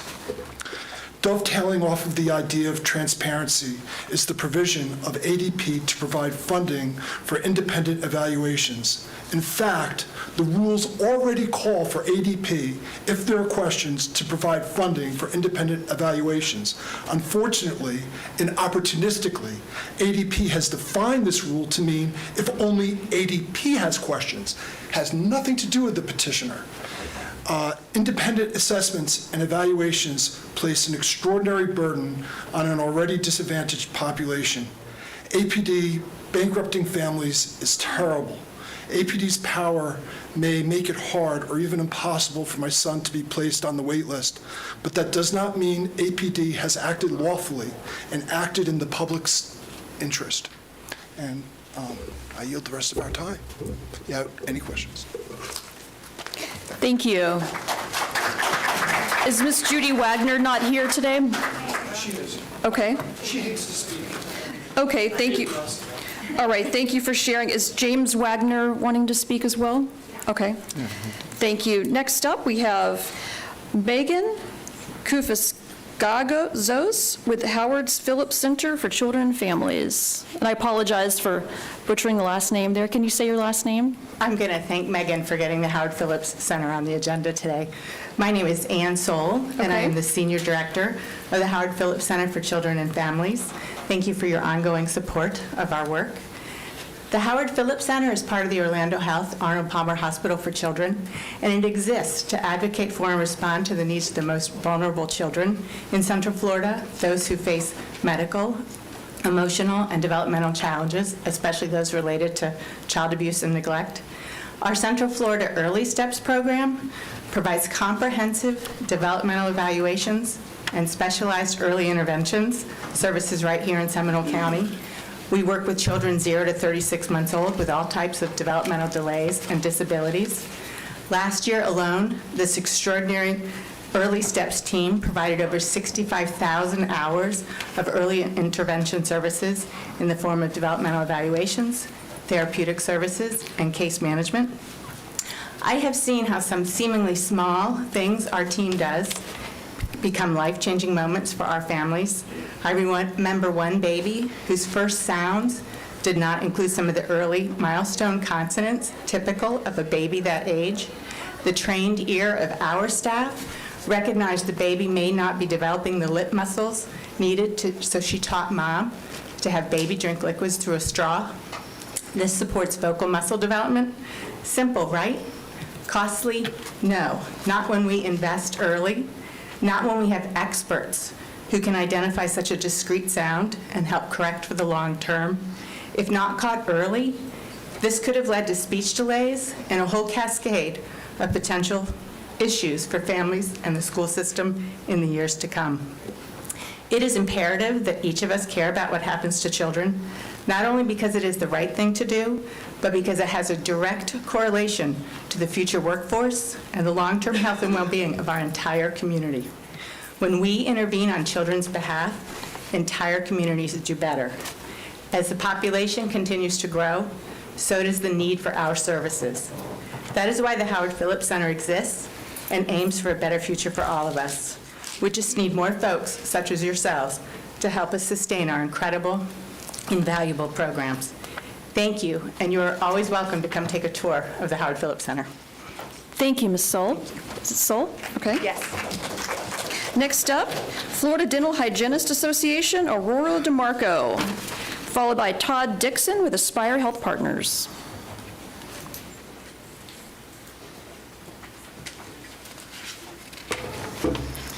Good morning. My name is Aurora Graves DeMarco, and I am a Florida licensed dental hygienist, as well as a member of the Florida Dental Hygienists Association. On behalf of the FDHA, I'm asking you to support efforts to increase access to dental care, to provide for licensure mobility and loan forgiveness for dental hygienists.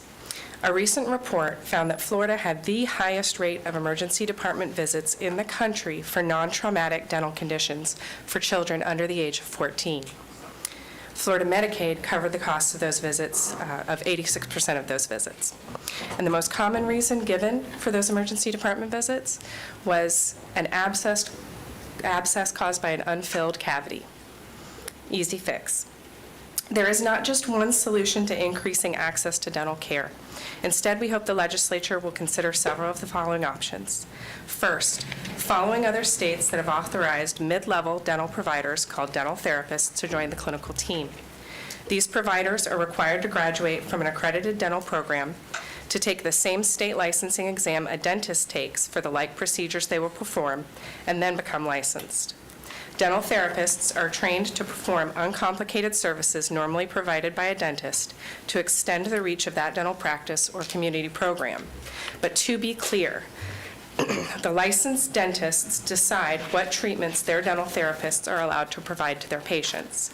Dental therapists are supervised and must work under the supervising dentist's contract agreement.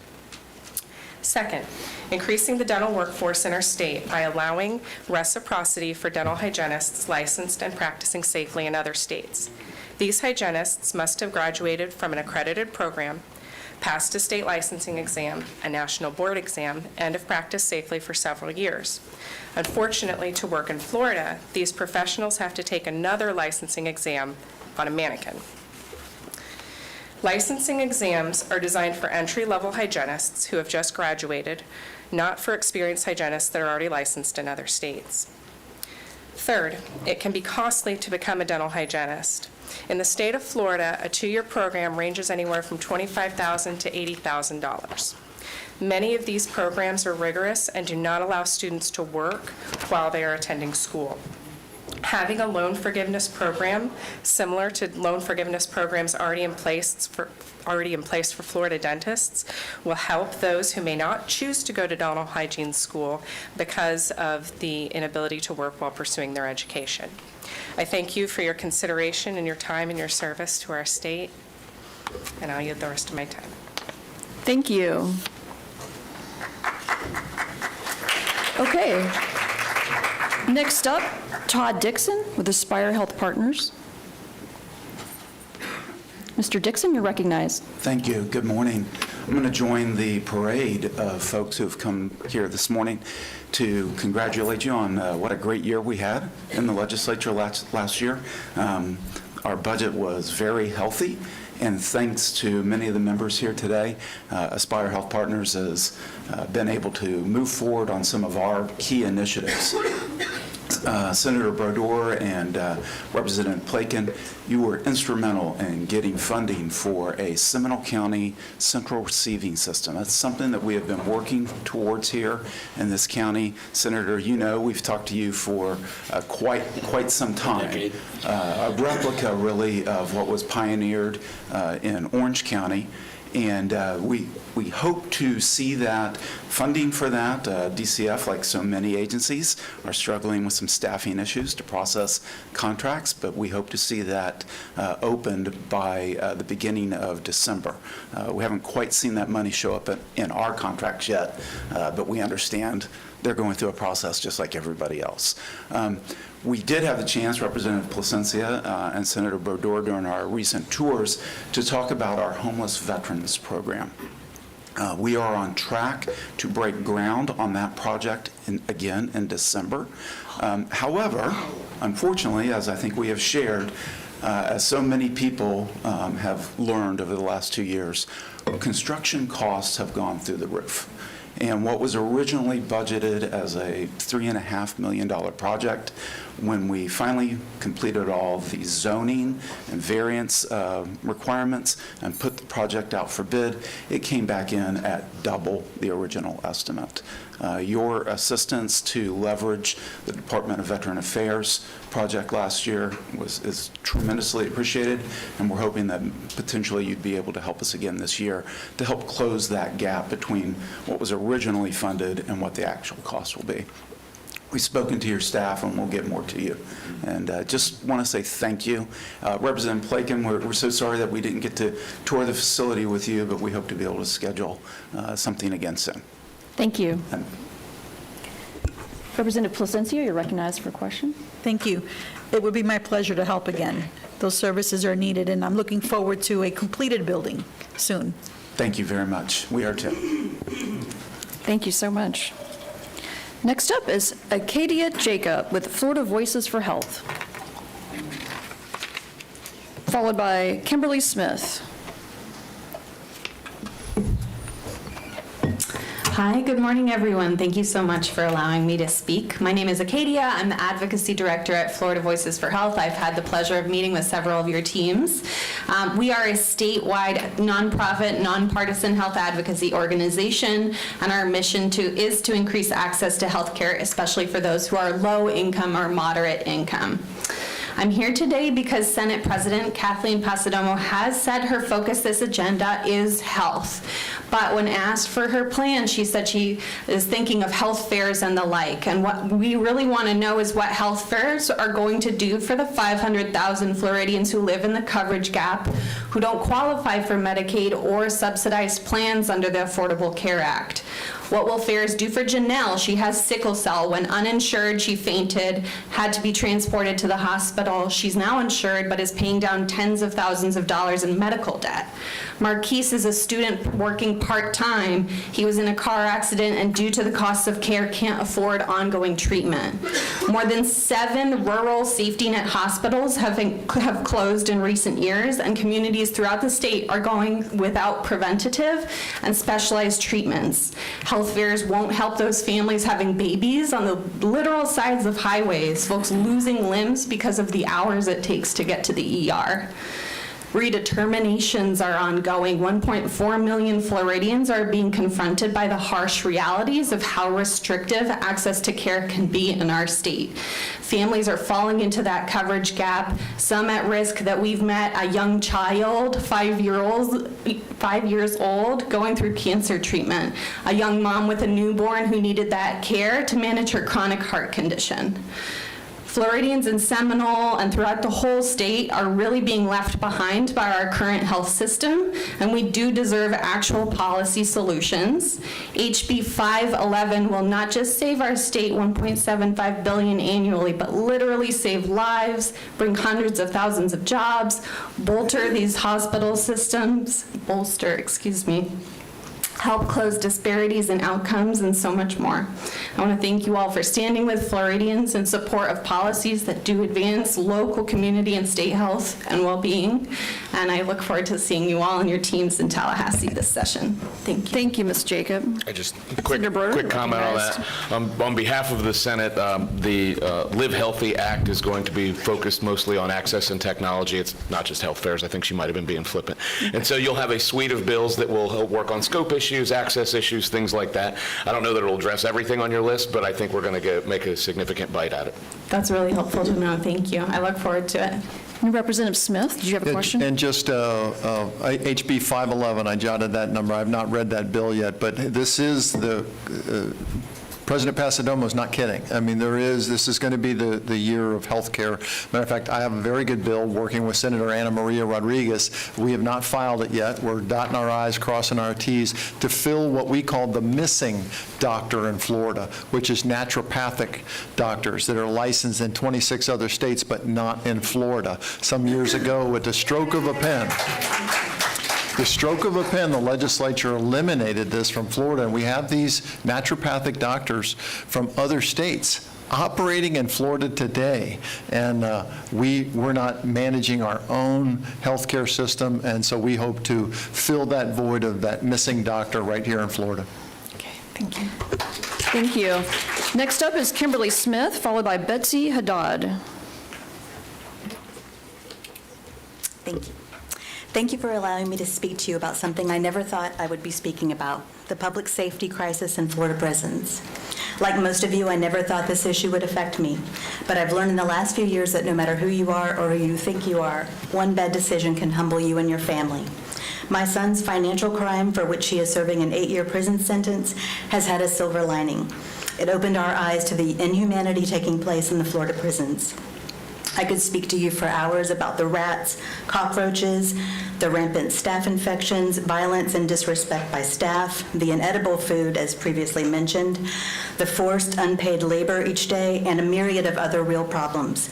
Because of time, I wanted to bring your attention to one thing I'm confident we can finally remedy, the lack of air conditioning in our prisons. Were you aware that aside from a few facilities, our Florida prisons don't have air, have never had air? That is a shock to everyone I meet, even those who work in law enforcement and the legal system. The cement buildings with metal roofs that warehouse your incarcerated constituents cause them to bear temperatures reaching and surpassing 100 degrees in the summer. Can you imagine enduring this heat while you are locked in a building you can't escape from with 100 strangers, perhaps for years or decades or life? Can you imagine enduring the heat if you were elderly or had asthma or some other health condition made worse by heat? That is a recipe for violence, not to mention the mental health and suicide factors brought on by constant misery. The sentence should be the sentence, not the torturous conditions inside. Prisons that use dogs for training programs have rules where their animals can be housed and must be kept to a certain temperature range, but there are no such standards for the humans housed inside. This issue finally made the front pages of Florida newspapers this year because we have had some of the highest temperatures our state has ever seen. The legislators who have visited a prison can tell you that the inside temperature of these buildings is on average 15 degrees hotter than the outside temperature. On a summer day, it is unlivable. The DOC requires that ice water be provided to residents daily, but 100 men sharing a 5-gallon cooler does not last long. Our prisons should also be safe for staff and volunteers. There are currently hundreds of positions left vacant by the resignations of corrections officers. Installing AC would improve work conditions for staff, attract quality applicants, as well as more volunteers. We must start treating these human beings like we would treat our neighbors, because 90% of these folks are returning to society and will be our neighbors one day, our future community workers, and perhaps our future employees. In closing, the goal of prison should be to prepare returning citizens to leave prison better than they go in, not worse. The harm done by a sentence should never be greater than the harm caused by the crime. I urge you to visit a prison, if you haven't already, in plain clothes and unannounced, to see what it's really like for your citizens. I urge you to support House Bill 181 to fund air conditioning in our prisons once and for all, and to stop the needless heat stroke, death, hopelessness, and long-term damage that goes along with not having it. I'm not asking you to be soft on crime, I'm asking you to be smart on crime. Thank you. Thank you. Next up is Betsy Haddad with the Alzheimer's Association. And I'm going to ask if there's any way you can keep your comments to 2.5 minutes from here out because we're behind schedule. Absolutely. Thank you so much. Sure. Thank you for this time. I'm glad to hear that it's the year of health. I'm Betsy Haddad, Oviedo resident and one of the many faces of Alzheimer's here in Florida. Dad died last year after a 10-year battle with Alzheimer's, but I didn't become an advocate because he died. I became an advocate because he suffered, and my family, and all the families who are affected. Florida has the second highest number of individuals living with Alzheimer's in the country. Over 500,000 Florida residents are living with Alzheimer's or dementia. Those are just the ones diagnosed so far. I know that many of you have been affected by this terminal disease and the cost of care. I found purpose in volunteering with the Alzheimer's Association, and we're hopeful of your support of our 2024 priorities. 3 things. First, it's imperative to educate our community about early warning signs of Alzheimer's and the importance of brain health. So we need to raise awareness of what to look for and when to go to a doctor. We're advocating for funding for a public health awareness campaign. Second, as Sheriff Lima indicated, the legislature recently created a Persons with Disabilities Registry for use by law enforcement. And thank you, Representative Plasencia, for your leadership. It's been a great first step, and we want to ensure that law enforcement has the resources they need to understand how to work with people living with Alzheimer's and other dementia. 6 out of 10 individuals with dementia will wander at least once. I know Dad did. And that's why we're advocating for dementia training to be available to law enforcement as a counterpart to last year's legislation. And finally, we ask the legislature to continue supporting the funding of critical programs for those in need, including the Alzheimer's Association Brain Bus. Thank you very much for your support, and we'll see you in Tallahassee on February 13th and 14th for our annual Advocacy Days. Thank you so much. Next up is Michael Lupton with Central Florida Cares Health System. Is Mr. Lupton present? Okay, then we'll move along to Donna Walsh with Shepherd's Home. And then after Donna will be Allison and J.J. Holmes. It is Shepherd's Hope. It is Shepherd's Hope, so thank you. Oh, I'm sorry, the typo. It's a typo, no worries. Thank you. So good morning, Seminole County Legislative Delegation. My name is Donna Walsh, President and CEO of Shepherd's Hope. Thank you for the opportunity to present this morning.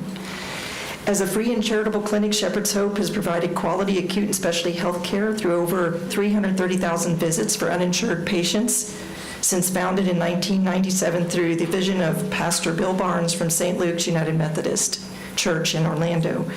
Our services are made possible through our dedicated team and the compassionate care of over 3,100 healthcare and support volunteers, 14 of which are currently active, as well as our partnerships with community agencies, hospitals, specialists, and universities and colleges. Shepherd's Hope has been recognized with a platinum rating on Gold Star for transparency as a nonprofit organization and a gold member rating from the National Association of Free and Charitable Clinics. 91 cents of every dollar donated to Shepherd's Hope goes directly to patient care. With the rising cost of healthcare and insurance, as well as our recovery from the pandemic and Medicaid unwinding, safety net services such as Shepherd's Hope is needed now more than ever. Shepherd's Hope is the only free and charitable clinic serving Seminole County for over 10 years in coordination with other social service agencies to address social and economic barriers that our community is challenged with every day. 10% of Seminole County households are living in poverty and 11.2% are uninsured. 15% of Orange County households are living in poverty and 15.4% are uninsured, and 13% of Osceola County households are living in poverty and 16.3% are uninsured. 47% of Central Florida families are below the Heart of Florida United Way, ALICE, which is Asset Limited Incomes Constrained Employed Individuals threshold, making more than the federal poverty level, but not enough for the cost of living. Shepherd's Hope has served near 3,000 patients annually in Seminole County since 2012 in our Longwood location in the Sharing Center Plaza. 43% of our patients are employed but uninsured with income at or below 200% of poverty level. 56% of our patients treated said that they would not have enough or have sought any medical care without access to our health centers. Our services result in a cost savings of millions of dollars to the Central Florida healthcare system, with $18 million in savings in 2022. The average cost of an emergency department visit in Central Florida is thousands of dollars, approximately $3,500 and rising, versus hundreds of dollars at our Shepherd's Hope Health clinics. People without insurance coverage often go without medical care, including preventive care and services for major health conditions and chronic diseases due to cost and fear of increased medical debt.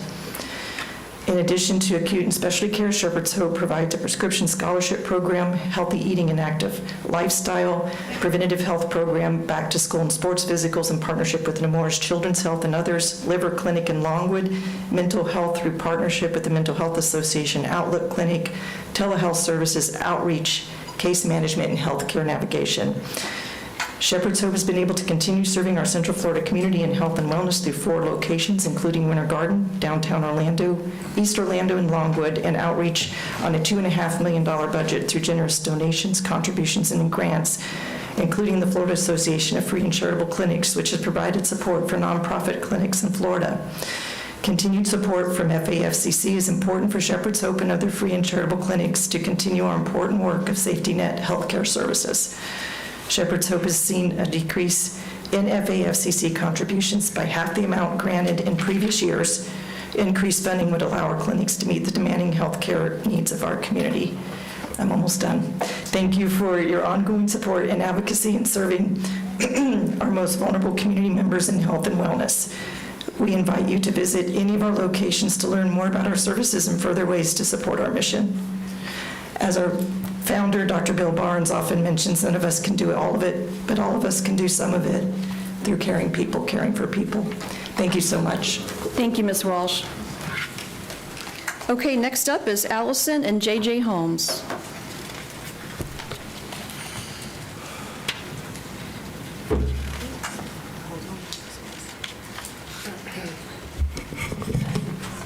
Okay, I think it should be okay. My name is J.J. Holmes. I'm a college freshman, and I've been waiting for my waiver disability services for almost 17 years.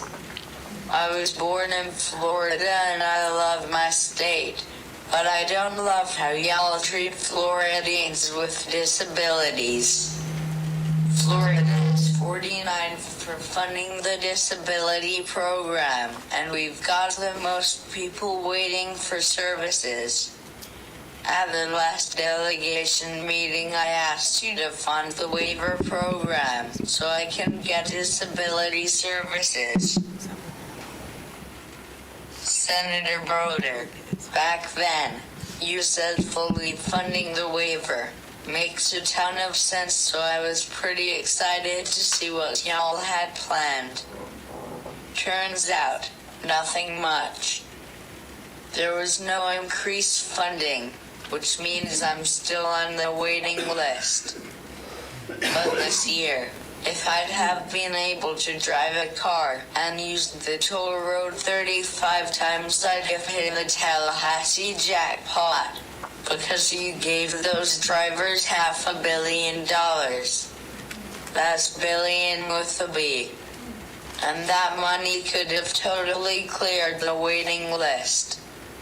So today I'm not only here representing myself, I'm here also for the other 22,434 disabled Floridians on the waiting list.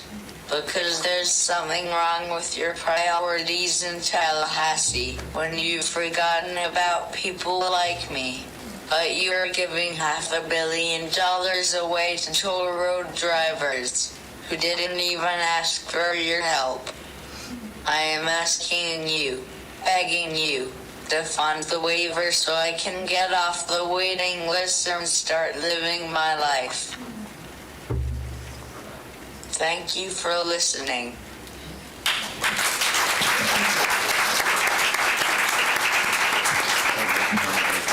Senator Broder, you're recognized. Thank you, and thank you, JJ and Allison. I would tell you that my priorities from last year haven't changed. Unfortunately, I have 159 other colleagues with their own opinions about how to do things, so I, like you, wish I could wave a magic wand and do whatever I wanted. And second is I would tell you to stay tuned. It's not over. Thank you, and I just want to say JJ is always an inspiration. Thank you for being here. I know we have been able to help you with some of the constituent concerns, and we will continue to help you and work with you. Thank you. Okay. You're recognized as well. Thank you, Allison. 16 years, 8 months, 25 days. That's how long my son JJ has been on the wait list for disability services through the iBudget or MedWaiver program. When your child has a disability, the world is already much harder to navigate for them and for their caregiver. Being responsible for another human being and one who's dependent on you for everything is exhausting, it's stressful, it's isolating, and it takes its toll. I'm physically, emotionally, mentally, and financially wiped out. However, the hard truth is that as long as these severely disabled Floridians have an adult in the home who has a pulse, you won't provide any disability support services unless a so-called crisis strikes. And because you've chosen to lavish money on toll road drivers instead of prioritizing severely disabled kids, that means in Florida, only a cataclysmic crisis will get you on the waiver. Logan from Collier County didn't get the waiver until he fell out of a second-story window and was critically and permanently injured. Jaden from Putnam County, who is unintentionally a serious danger to himself and to others, was denied crisis enrollment as his mother has no police reports. Jaden's 14. The family has countless professionals confirming the clear and present danger he is in, but Jaden needs to be arrested before you'll let him onto the waiver program. These kids really have to hit rock bottom and then some before you'll act. Everything is already hard enough for our children. You know, JJ may have to leave college because his aid hasn't been paid. August 21st she started, and she hasn't received a dime. That wouldn't have happened if he'd had the waiver. Leaving JJ and over 22,000 other severely disabled Floridians languishing on a wait list until a catastrophic crisis hits is cruel beyond measure. And now you're planning to switch everyone on the waiver over to a for-profit managed care program. JJ's on a managed care plan through CMS. That's why we're so utterly desperate for the waiver. All he gets is a 30-second phone call once a month. And generally when we need something, they always have an excuse for not providing it. One time his care manager actually emailed me to suggest I go around churches to ask if they have miscellaneous funds for disability services. Whatever you think is being done for these kids on managed healthcare plans is not. This session, the waiver got a similar amount of money as you allocated to horse racing in the state. This vulnerable group of Floridians is viewed as having comparable needs to horse racing and is viewed as less deserving than toll road users. We're asking you to fully fund the waiver. We're asking you to give APD a If you could bring it in for a landing. To negotiate a budget based on need, and we're asking you not to let a managed care company take over the waiver and use my son and other vulnerable Floridians, like in here, to make a profit off of. And I'd like to hand this over to look at these people on the waiver and on the wait list who don't want managed care. Okay, thank you.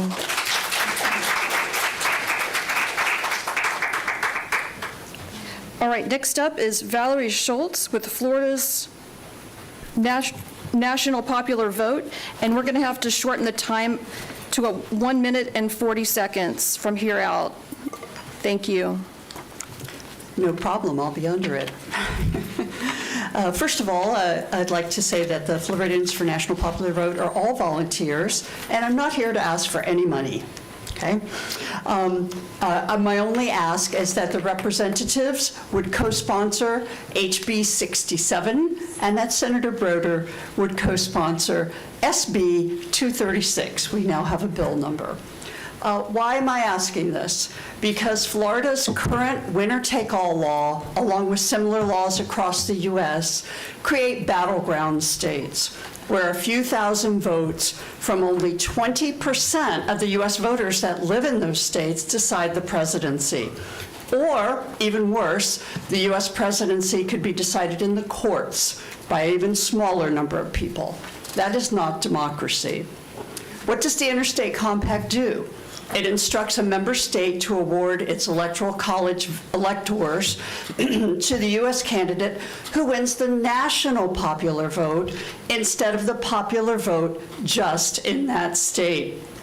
Presidential winners have averaged 4 million vote leads in the popular vote across the last 9 elections. This reduces, if not eliminates, controversy over who won. In a poll by the Pew Research, published just last month, 65% of U.S. adults say the winner of the popular vote nationwide should be president.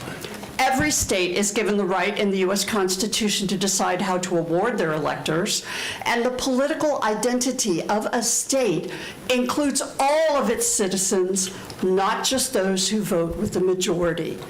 Every vote equal, every voter relevant, every election. Thank you. Next up is Kelly Shulson.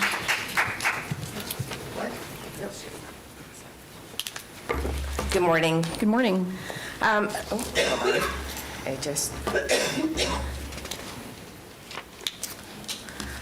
here to support the request for an investigation into the actions of the Supervisor of Elections, Chris Anderson, by Chairman Lockhart. A couple weeks ago, I learned that Chris Anderson was attempting to insert himself into a meeting without invitation, and when his request was politely declined, he resorted to bypassing Chairman Lockhart and going to Chairman Cherry to get an invitation. Upon expressing my concerns about Mr. Anderson's involvement in the meeting, as I felt it would not be productive and it didn't have anything to do with him, he went around and basically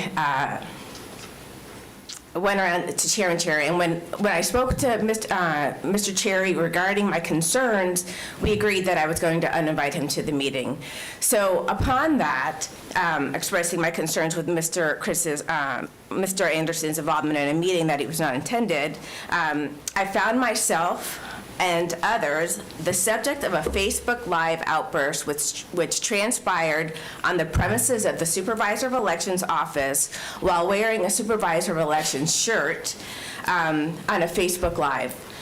It's also worth mentioning that I was blocked from viewing and defending myself on these malicious attacks. It is crucial to emphasize that race was never a consideration in the decision. It was. If you could bring it in for a landing. Oh my gosh, I'm sorry. Basically, he made accusations denying himself based on discrimination. He prevented the members from, anyone from viewing it. He stated that it was based on race. He's refused FOIA requests. His videos, his wife could be calling people fat boy and fat snake, and I've lost the I've lost the trust that he can hold a fair election. So please investigate and support her request. Thank you. Thank you. Next up is Mike Johnson, speaking for Julie Ann Rechtner. Thank you, Julie Ann. Okay. Congratulations again, everyone, for getting reelected and elected for the first time for a couple of you. David, real quick, I want to mention the tiny house legislation that you talked to me about a year ago with David Johnson. He's talking about, the Habitat of Humanity. Can you reconsider that bill and try to get some ordinances changed that are locally inhibiting building houses for seniors like me and for the folks that really can't afford a bigger house? So anyway, I've got a couple of things I just want to throw out there real quick because I'm really impressed by the speakers today compared to over the years when we're coming here. It's really great, don't you think? I mean, a lot of great orators here and great emission and great subjects that you guys need to consider. I've been up to Tallahassee, worked with the staffs over the past few years. You got a great staffs up there, and I appreciate all the work and hard work you're doing. You guys got a great big thing going this coming year with the health issues. I have 2 grandchildren, and they don't have health coverage at all right now. They're in that midway point, too. I want to talk real quick, I know we're limited for time, about secret governments. I was really disappointed and I see the FSE, that's the Florida Supervisors Election Association, sending out a memo about trying to prevent the citizen in open government. They're trying to close down records requests for the public. We need the records open to everybody. That's our right as citizens in this country here. So the FSE, in my opinion, needs to be shut down and banned, or they have to be following the Sunshine Act, open government. You could bring it in for a landing, yes, please. thank you. So that's really what I want to talk about. I got a lot of things on my plate here, but we'll see you guys up in Tallahassee. Thank you very much. Thank you. Dennis Shopner is next with Seminole County Election Integrity Task Force, followed by Barbara Martin, Lisa Houston, and Lawrence Steffi. I know that Barbara's not going to be able to speak. She wasn't able to make it here this morning. I want to thank you for your dedication and commitment to all the hard work and necessary work that you all are doing for us right here. Many citizens and your constituents, like myself, believe that without fair, secure, and transparent elections, we don't have representative government. Although it appears that our election system in Florida is better than most, we're currently ranked 7th. We still have many weaknesses and risks that need to be addressed. I'm here today to call your attention to 3 topics. Number 1, permit only U.S. citizens to register and vote. I ask that you support closing the gaps in Florida statutes which allow non-citizens to register and, yes, even vote. In your packet, I've enclosed 3 documents as far as supporting information on this topic. Topic number 2, mandating use of electronic tabulators to count votes. I ask that you support lifting the tabulator mandate in Florida Statute 101.5604 and permit counties to decide if they want to hand count at the precinct level. Currently, there are 32 counties across 11 states that hand count. This is nothing new. I have enclosed 2 documents in your packet on this topic. Number 3, Seminole County Supervisor of Elections, Chris Anderson. I call on you to support the county commissioner. If you could bring it in for a landing. Here. Please. On who has requested Governor DeSantis' investigation on the unprofessional behaviors and racial remarks which have greatly concerned citizens who now believe that the SOE is incapable of properly administering to the 2024 election cycle.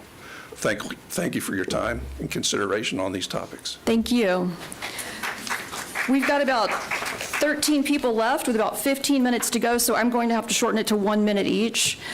But as always, you are welcome to meet with any of us, call our offices. Next up is Lisa Huston with SecRec Election Integrity Task Force.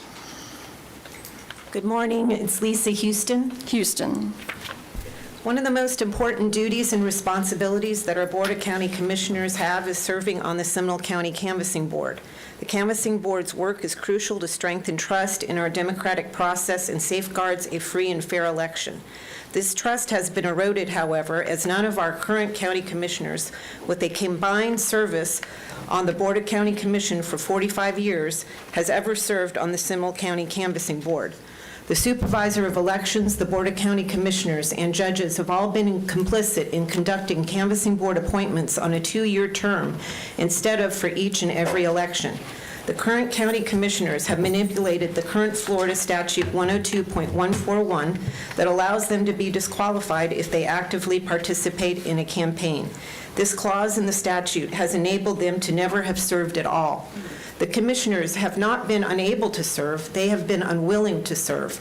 Commissioner Zimbauer's reason for not serving on the Seminole County Canvassing Board for the last 5 years has been because it is too volatile.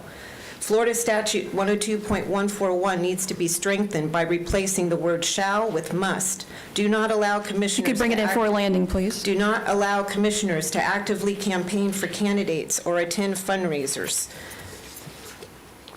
And also, the commissioners must hold a public meeting letting people know of the canvassing board being put on the canvassing board, members being put on the canvassing board. If you could please wrap up your remarks so everybody has a chance to speak. Thank you. These measures would ensure commissioners serve on the canvassing board as Florida Statute 102.141 intends them to. Thank you. Next up, Lawrence Steffi and Brenda Stencil. And if Brenda Stencil could please get ready as well so we could keep it moving. We're really moving right along here. I'm you. Lawrence Steffi, a Seminole County resident since 1985. A few weeks ago, the task force chairman, Dennis Shipner, who just spoke, polled Republican members of the community with a series of questions revolving around election integrity and what concerns they may have. With more than 240 respondents, as noted in the handout I provided in my introductory application, is the concern of non-citizen voting. 100% of all the respondents flagged U.S. citizenship as a mandatory voting requirement. There needs to be acceptable and thorough ways to validate mandatory U.S. citizenship for all U.S. voters. Also of high concern is the need to have elections be fair and secure with accurate voter rolls and honest, saleable voting equipment.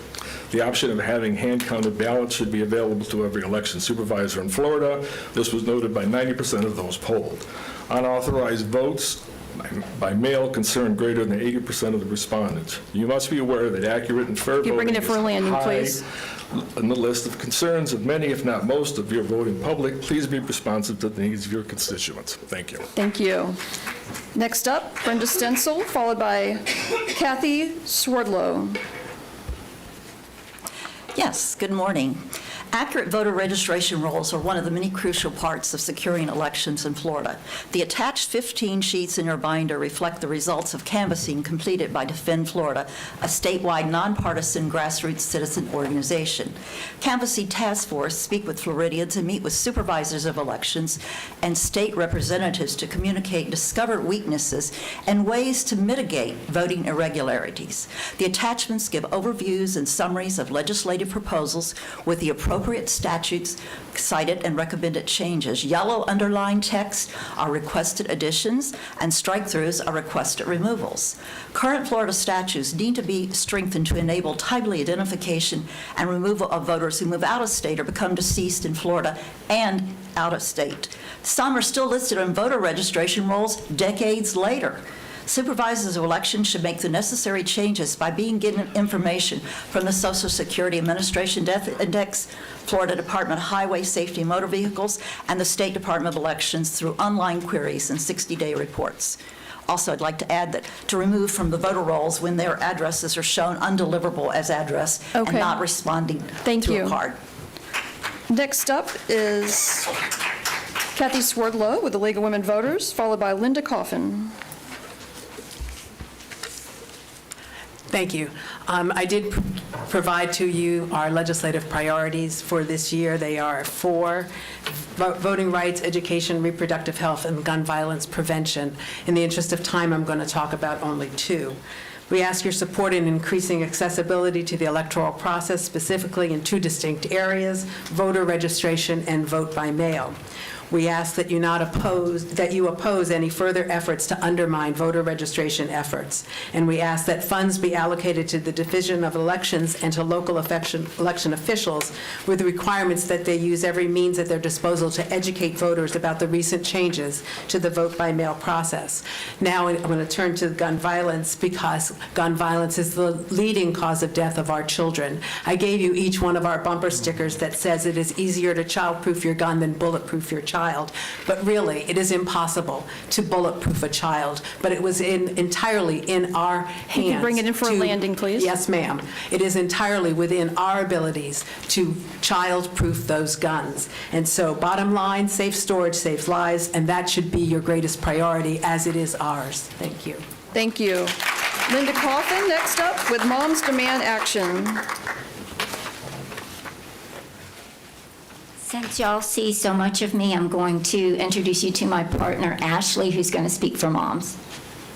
Good morning. My name is Ashley from Mom Demand Action, and we have 4 requests. 1 is expand secure storage. Number 2 is uphold the 3-day waiting period for firearm purchases. Number 3 is maintain the minimum age requirement of 21 for gun purchases. Number 4 is fund community violence intervention programs. I want to just go back because I have 32 seconds. Regarding the upholding the 3-day waiting period, I just want to remind you that Republican lawmakers and colleagues under Republican governor did pass life-saving legislation after the horrific mass shooting in Parkland, and now we're really alarmed to see efforts like House Bill 17, which aim to repeal this waiting period and reintroduce the dangerous Charleston loophole, which allows people to buy guns even if their background check isn't yet complete. You can bring it in for a landing, please. Yes, Thank those you. are my 4 requests. Thank you. Thank you. Next up is Cindy Haller, followed by Rita Hoffman and Mark Morales.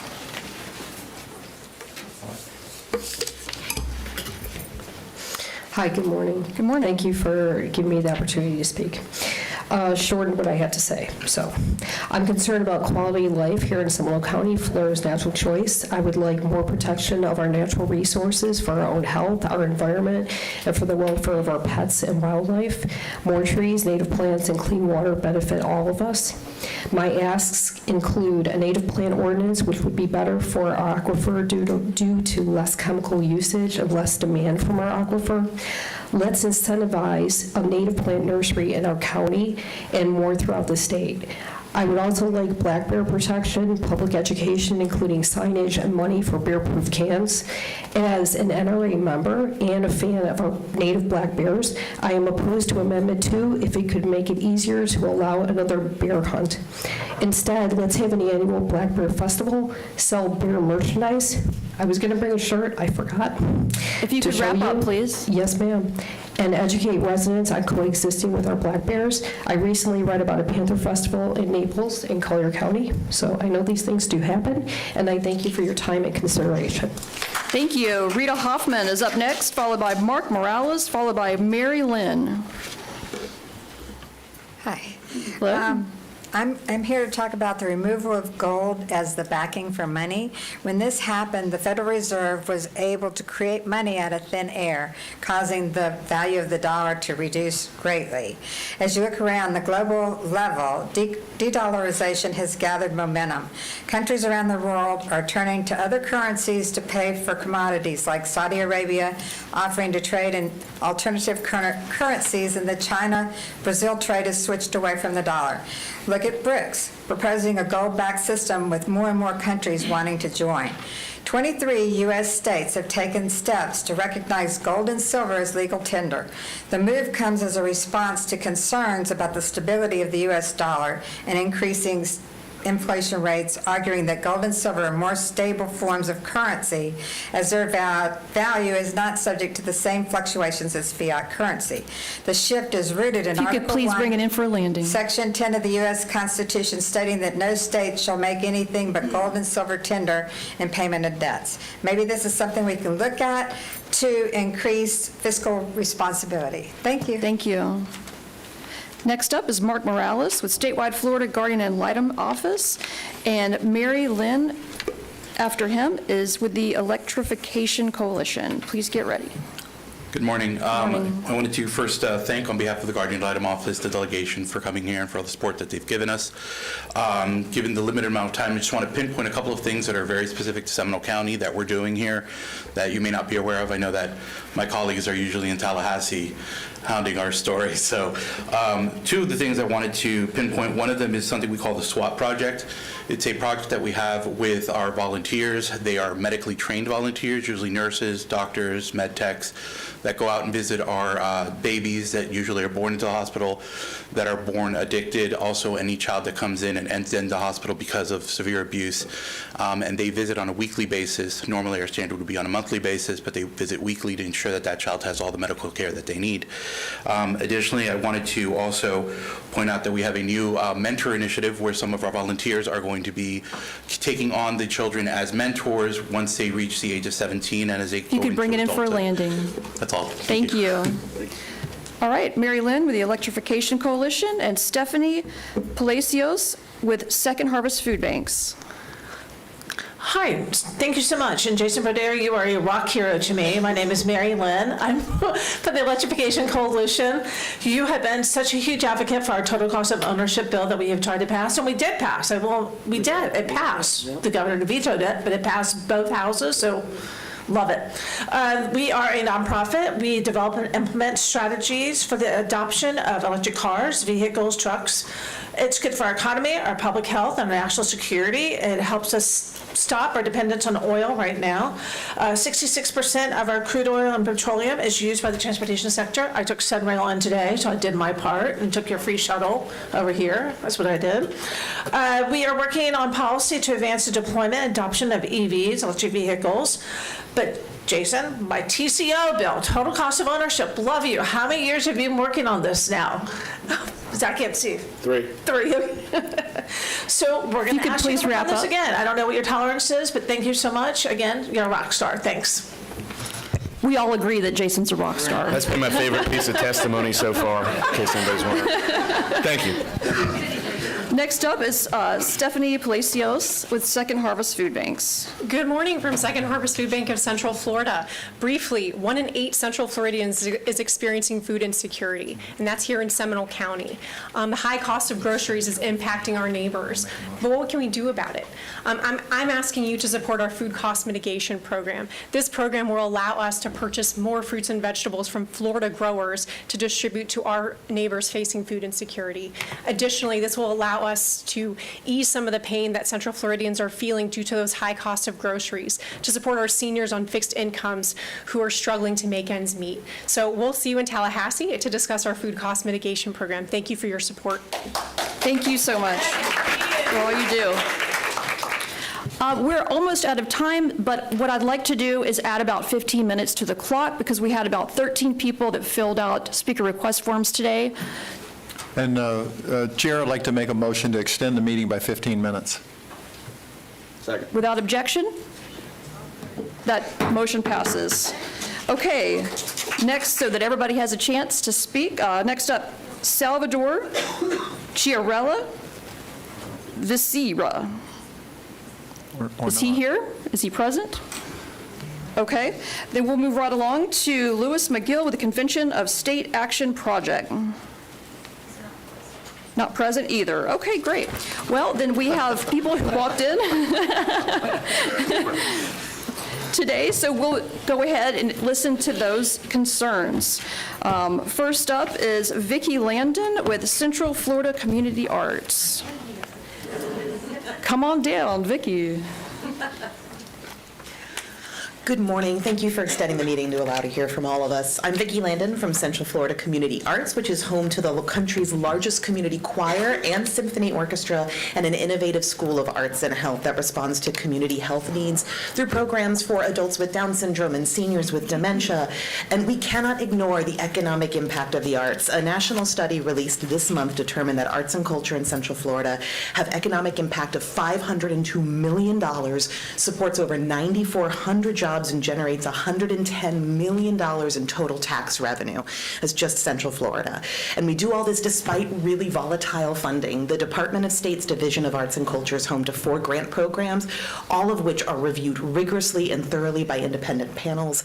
These funds support jobs and vital community programming. They leverage matching funds from the private sector, but they're also funded through non-recurring dollars. So each year we have to come to you and ask for your help. Senator Broder, you were a huge advocate for us last year, and I'm hopeful that this year, as conversations and appropriations and TED happens, that we can count on you. Thank you very much. Is Matthew Krudel here? I have been told that you would like to speak on behalf of Marion County Board of County Commissioners. Yes, I am here. Good morning. Good morning. Good morning, delegate members. My name is Matt Creedle. I am the legislative manager for the Marion County Board of County Commissioners. Chairman Curry would like to have been here himself, but he had a prior commitment. I'm here today to bring an appropriations request that Marion County is submitting on behalf of the District's 5 and 24 Medical Examiner Office. As you may know, Seminole County, along with Marion, Hernando, Lake, and Citrus, make up District's 5 and 24 Medical Examiner Office. They need a new building very, very badly. As the caretaker for the district, Marion County will be submitting the request, but we want you to be aware that it's not a Marion County specific request. It is on behalf of the district. We're asking for $2.86 million for planning and design. Marion County will be floating a bond for that, and the member counties will make up how to pay it back. I believe Representative McClain will be submitting it in the House and Senator Perry in the Senate. If your staff needs more information on the building, I'm more than happy to get them information. I can leave my card and my contact information. If you have any questions, I'm more than happy to answer now. Otherwise, I have 8 seconds left, and I'll give it back to you all. Thank you. Anything else you want to share in your 8 seconds? No, I'm good. I'm good. I can write a bowl in that time, and I'll pass. Senator Broder, you're recognized. Thanks very much. I know everybody said Marion County. Why are they here? Members, I've been working with Commissioner Zembauer on this. It's necessary. You know how we have judicial circuits and DCF circuits and ACA circuits for Medicaid. We also have a medical examiner circuit, and it's weird, and we're drawn in with Marion County. So as it comes forward, this is something we've been working with the member counties with for, and happy to support. Thank you. Thank you, Senator. You have a great afternoon. Thank you very much. Thank you, you too. Next up is Tally DePold, CEO of the Holocaust Memorial Resource Education Center. Welcome. You're Thank recognized. you. Good morning. Good morning. As you mentioned, I'm Tali Dippold. I'm the CEO of the Holocaust Memorial Resource Education Center. I'm also the granddaughter of 4 Holocaust survivors. I'm here to thank Representative David Smith for supporting the creation of a new Holocaust Museum in Orlando. The Holocaust Museum for Hope and Humanity will be the largest, 44,000 square feet, in all of the state of Florida. Our relevant mission, using the lessons and history of the Holocaust to build a just, caring community free of anti-Semitism and all forms of hate and prejudice and bigotry, has never been more critical than this moment. With the recent alarming rise in anti-Semitism, our work is essential. We believe that the only solution to the current situation is through education. Thank you very much. Thank you. Okay, now we have Lynn Mora with Seminole County Dems, SimDems. Good morning. I don't know, it's almost afternoon. Good morning. My name, Lynn Moira Dichter, 40-year resident of Seminole County. You've heard from dozens of people doing great local work, thanking you for more than 2 hours, but it is also important to hear from those holding your feet to the fire, so here I am. Whether you've been serving for less than 2 years or decades, you have abandoned your Seminole County constituents. And with that abandonment, you have energized women, young voters, brown and black people, and LGBTQ voters to join this movement. You've rubber-stamped voting districts that disenfranchise brown and black people. You've spent our taxpayer dollars flying unassuming migrants from Texas to Martha's Vineyard, our money. Soon you'll be forced to spend thousands more in legal fees. Instead of spending time in the upcoming special session talking about things that we, your constituents, care about, like homeowners insurance and the abandonment of Florida by countless companies, or the tripling or quadrupling of our premiums, you're spending next week sanctioning Iran. More than half your constituents are female, and you've unanimously voted to torture women, your daughters, sisters, our neighbors and yours, by rubber stamping a 6-week abortion ban, even before women know they're pregnant. And like other states, like Kansas, we, your voters, are going to flood the ballot box and protect our local families. Finally, your unanimous hypocrisy and silence on the Nazis marching and waving swastikas, first at UCF, then over I-4, and most recently behind Altamont Mall. In the heart of Seminole County, your silence was deafening and told us exactly who you are. We will not forget your silence nor your hypocrisy. Thank you. Next up is Virginia Poe with the City of Sanford Public Art Commission. Followed by Trudy Wild with United Arts of Central Florida. Something went wrong. Please try again. Good morning. I'm Virginia Poe, and I'm chair of the City of Sanford's Public Art Commission. We have been beautifying the city with utility box wraps, murals, stained glass, and sculpture. And I'm here to request that you honor our grant request for $267,552 that we can continue our effort in the city. Art enriches everyone. Thank you. Thank you. Next up, Trudy Wild with United Arts of Central Florida. Exactly. Good morning still. As a resident of Seminole County, I appreciate the opportunity to be able to ask for your support. As a public grants and advocacy director with United Arts of Central Florida, your home team for arts and culture, I'm going to hope that you have heard about us because I don't have time to elaborate on all the wonderful things that we're doing right now. If you have any questions, please ask me. But I'm here to ask you to help us support 100% of funding from the State Division of Arts and Culture, because in the past we've received about 2/3 this last year, which cuts about $45,000, actually it was $49,000 out of our budget, as well as the majority of other organizations in this category of arts and culture or cultural museum or the general operating program. The majority of those asked, which is about 70 in this 4-county area, were cut about 1/3. So that really hurts the ability to hire artists, to pay arts workers, to be able to do all these programs that we're trying to help the community with. So I'm asking your support I apologize I'm not able to say all these wonderful things, but I know you know that the arts are fantastic and how much it increases our community's betterment in all ages, and I hope that you'll help us support 100%. Thank you. Thank you. Next up is Susan Geller with discussing nursing homes. Is Ms. Geller here? Okay. And then after that will be Aaron Keefe discussing prison reform.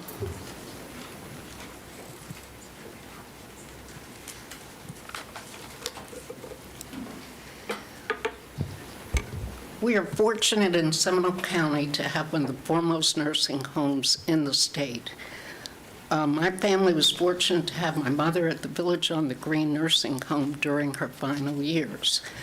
Unbeknownst to most, there are restrictions regarding access to care. I'm talking about those with conviction of a sexual offense who are denied access.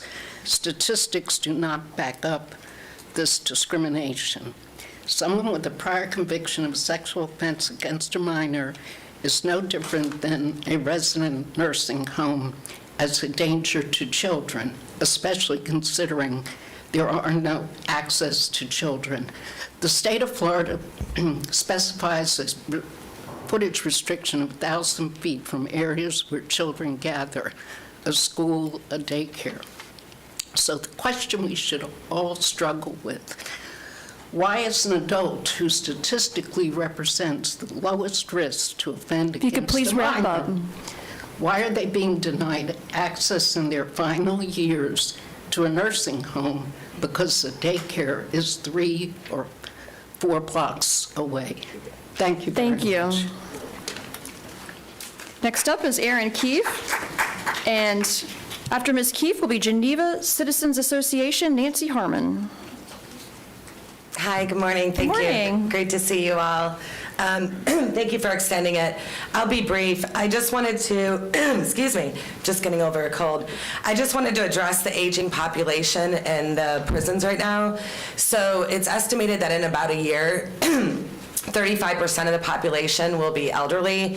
So the Department of Corrections considers anybody over 50 to be considered elderly because of cost, I guess. It costs 3 times as much money a year to house them after 50. So I wanted to bring up something that you may have not thought of. My loved one who's currently doing a 45-year sentence for a DUI manslaughter, he went in at 30 years old. He's now 50 years old. Daily he talks to me about how he's slowing down, and you know, there's where he's incarcerated now, there's weekly stabbings. I mean, weekly. And he fears for his safety that he's slowing down, he's getting older. There's no place for our elderly. They're mixed in with the general population. If you could please bring it in for something Landon. that you could please consider when looking at the next bills coming up. Thank you. Thank you. Nancy Harmon is next with Geneva Citizens Association. The purpose of my presentation is to ask that you would close a statutory loophole regarding conservation easements, statute 704.06, because it could potentially pose a threat to the protection of the wildlife corridor that we are so trying to protect. The statutory loophole basically allows any property to be removed from the conservation easement with whatever choice someone may propose to request that removal. In Seminole County, it's been done, not very often, but that's not necessarily in our corridor. What I'm more concerned about is that precious wildlife corridor that we are spending a lot of money to protect. So if you would please relook at that section of the statute and ensure that that property can't be removed. Thank you. Thank you. Yvette Edgehill, if you could please come forward. I'm going to have to shorten the time to 40 seconds. We've got about 5 minutes left on this first extension on the clock. So next, Matt Krudel. Oh, Matt Krudel already went. So, and after that would be Karen Calvo. Thank you, Ms. Edgehill. You're recognized. Good morning. Thank you for the opportunity to speak and to be heard here. I recently reconnected with a former foster son who has been serving a 54-year sentence since 2010 for an offense that he committed when he was 16 years old, which thankfully did not result in the loss of life. I am so pleased to tell you that he is no longer the misguided youth who committed that crime, but he's a very loving and exceptionally smart, soon-to-be 30-year-old man who has so very much to offer society. So I'm here to ask our lawmakers to support the second chance / parole type bill that would provide rehabilitation and reentry for those serving life sentences. If you could please wrap up. really. Thank you. Interacting with this young man in the prison over the last years has opened my eyes to the injustice that's occurring in our correctional system, and the need for our lawmakers to revisit how we define or see justice. God is just and full of mercy. He's all about redeeming and not just discarding any of us whom Please He bring it in for created in His landing. image. Thank you. Thank for hearing you. me. Karen Calvo, Ash Brenner, and then we'll have Connie Edson, and then last but not least, Sarche Franqui. I have an article here by Clay Anderson, the godfather of conservation here in Florida. Because Amendment 2 is intentionally written with loopholes big enough to drive a Mack truck through, Conservatives for Conservation feels the best course of action is to withdraw the Hunting Amendment 2 from the 2024 ballot and go back to the drawing board. This time giving serious thought to the unintended consequences for this amendment. The Florida Constitution clearly states that the FWC, not the legislature, regulates hunting. Amendment 2 overrides the regulatory and executive powers granted by the Florida Constitution to the FWC.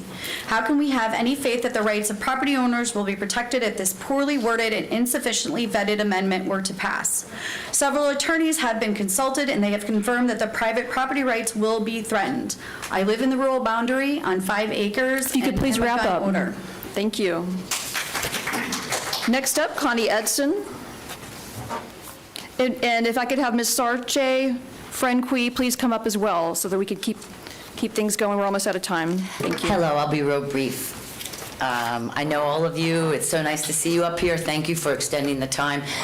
I just want to piggyback off of Kimberly that you all know that our Florida State prisons don't have air conditioning. We've been working really hard and the DOC has come up with great solutions and we're just hoping that you will fund it when they come around and ask for money, and hopefully you will support our bill being filed, HB 181, solely for air conditionings in our Florida State prisons.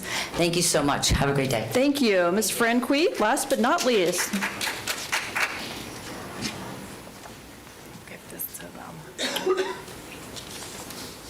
Hi, how are you? Good. My name is Sarah Frankie. I'm here on behalf of my daughter, but I'm also here on behalf of your families. My daughter died due to statute 768.21B, which is the Florida free kill law. She was 28 years old. She worked at the hospital for 8 years, and they neglected to take care of her. She died due to a fallopian tube got twisted, and she needed an emergency surgery. Why is the medical system here and doctors are not being held accountable? We need you to support. We need your support. There's so many things. Our veterans are killing themselves because they're not getting help. A young guy, his name was Kevin Larson. He shot himself after going 4 times, and he said to everyone, 5th time is a charm, Mom. Goodbye, I love you. This is not right. We have to get justice. We need to go to court.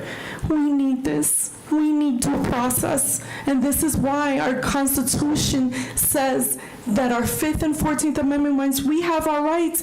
But you, not you, but previous legislators, for 33 years this has been in existence. We need you to fight for us. We need you to support. I know you supported it. I know you, Placencia, supported it. We need your support. And right now there's House Bill 77 and House Bill. We're so sorry for your loss. Yeah, but I want to please. save your lives. I want to save you for the end of your life when you go to a nursing home, God forbid, or you need help. It's not fair. It's unjust. We should be treated with respect and dignity. When these doctors need to be held accountable, the system. If you can please bring it to a close. Thank you. Thank you. Again, we are very sorry for your loss. Thank you. Okay, do we have any final remarks from the delegation members? Okay, well, seeing no further business, Representative Bankson moves that we adjourn. Excellent.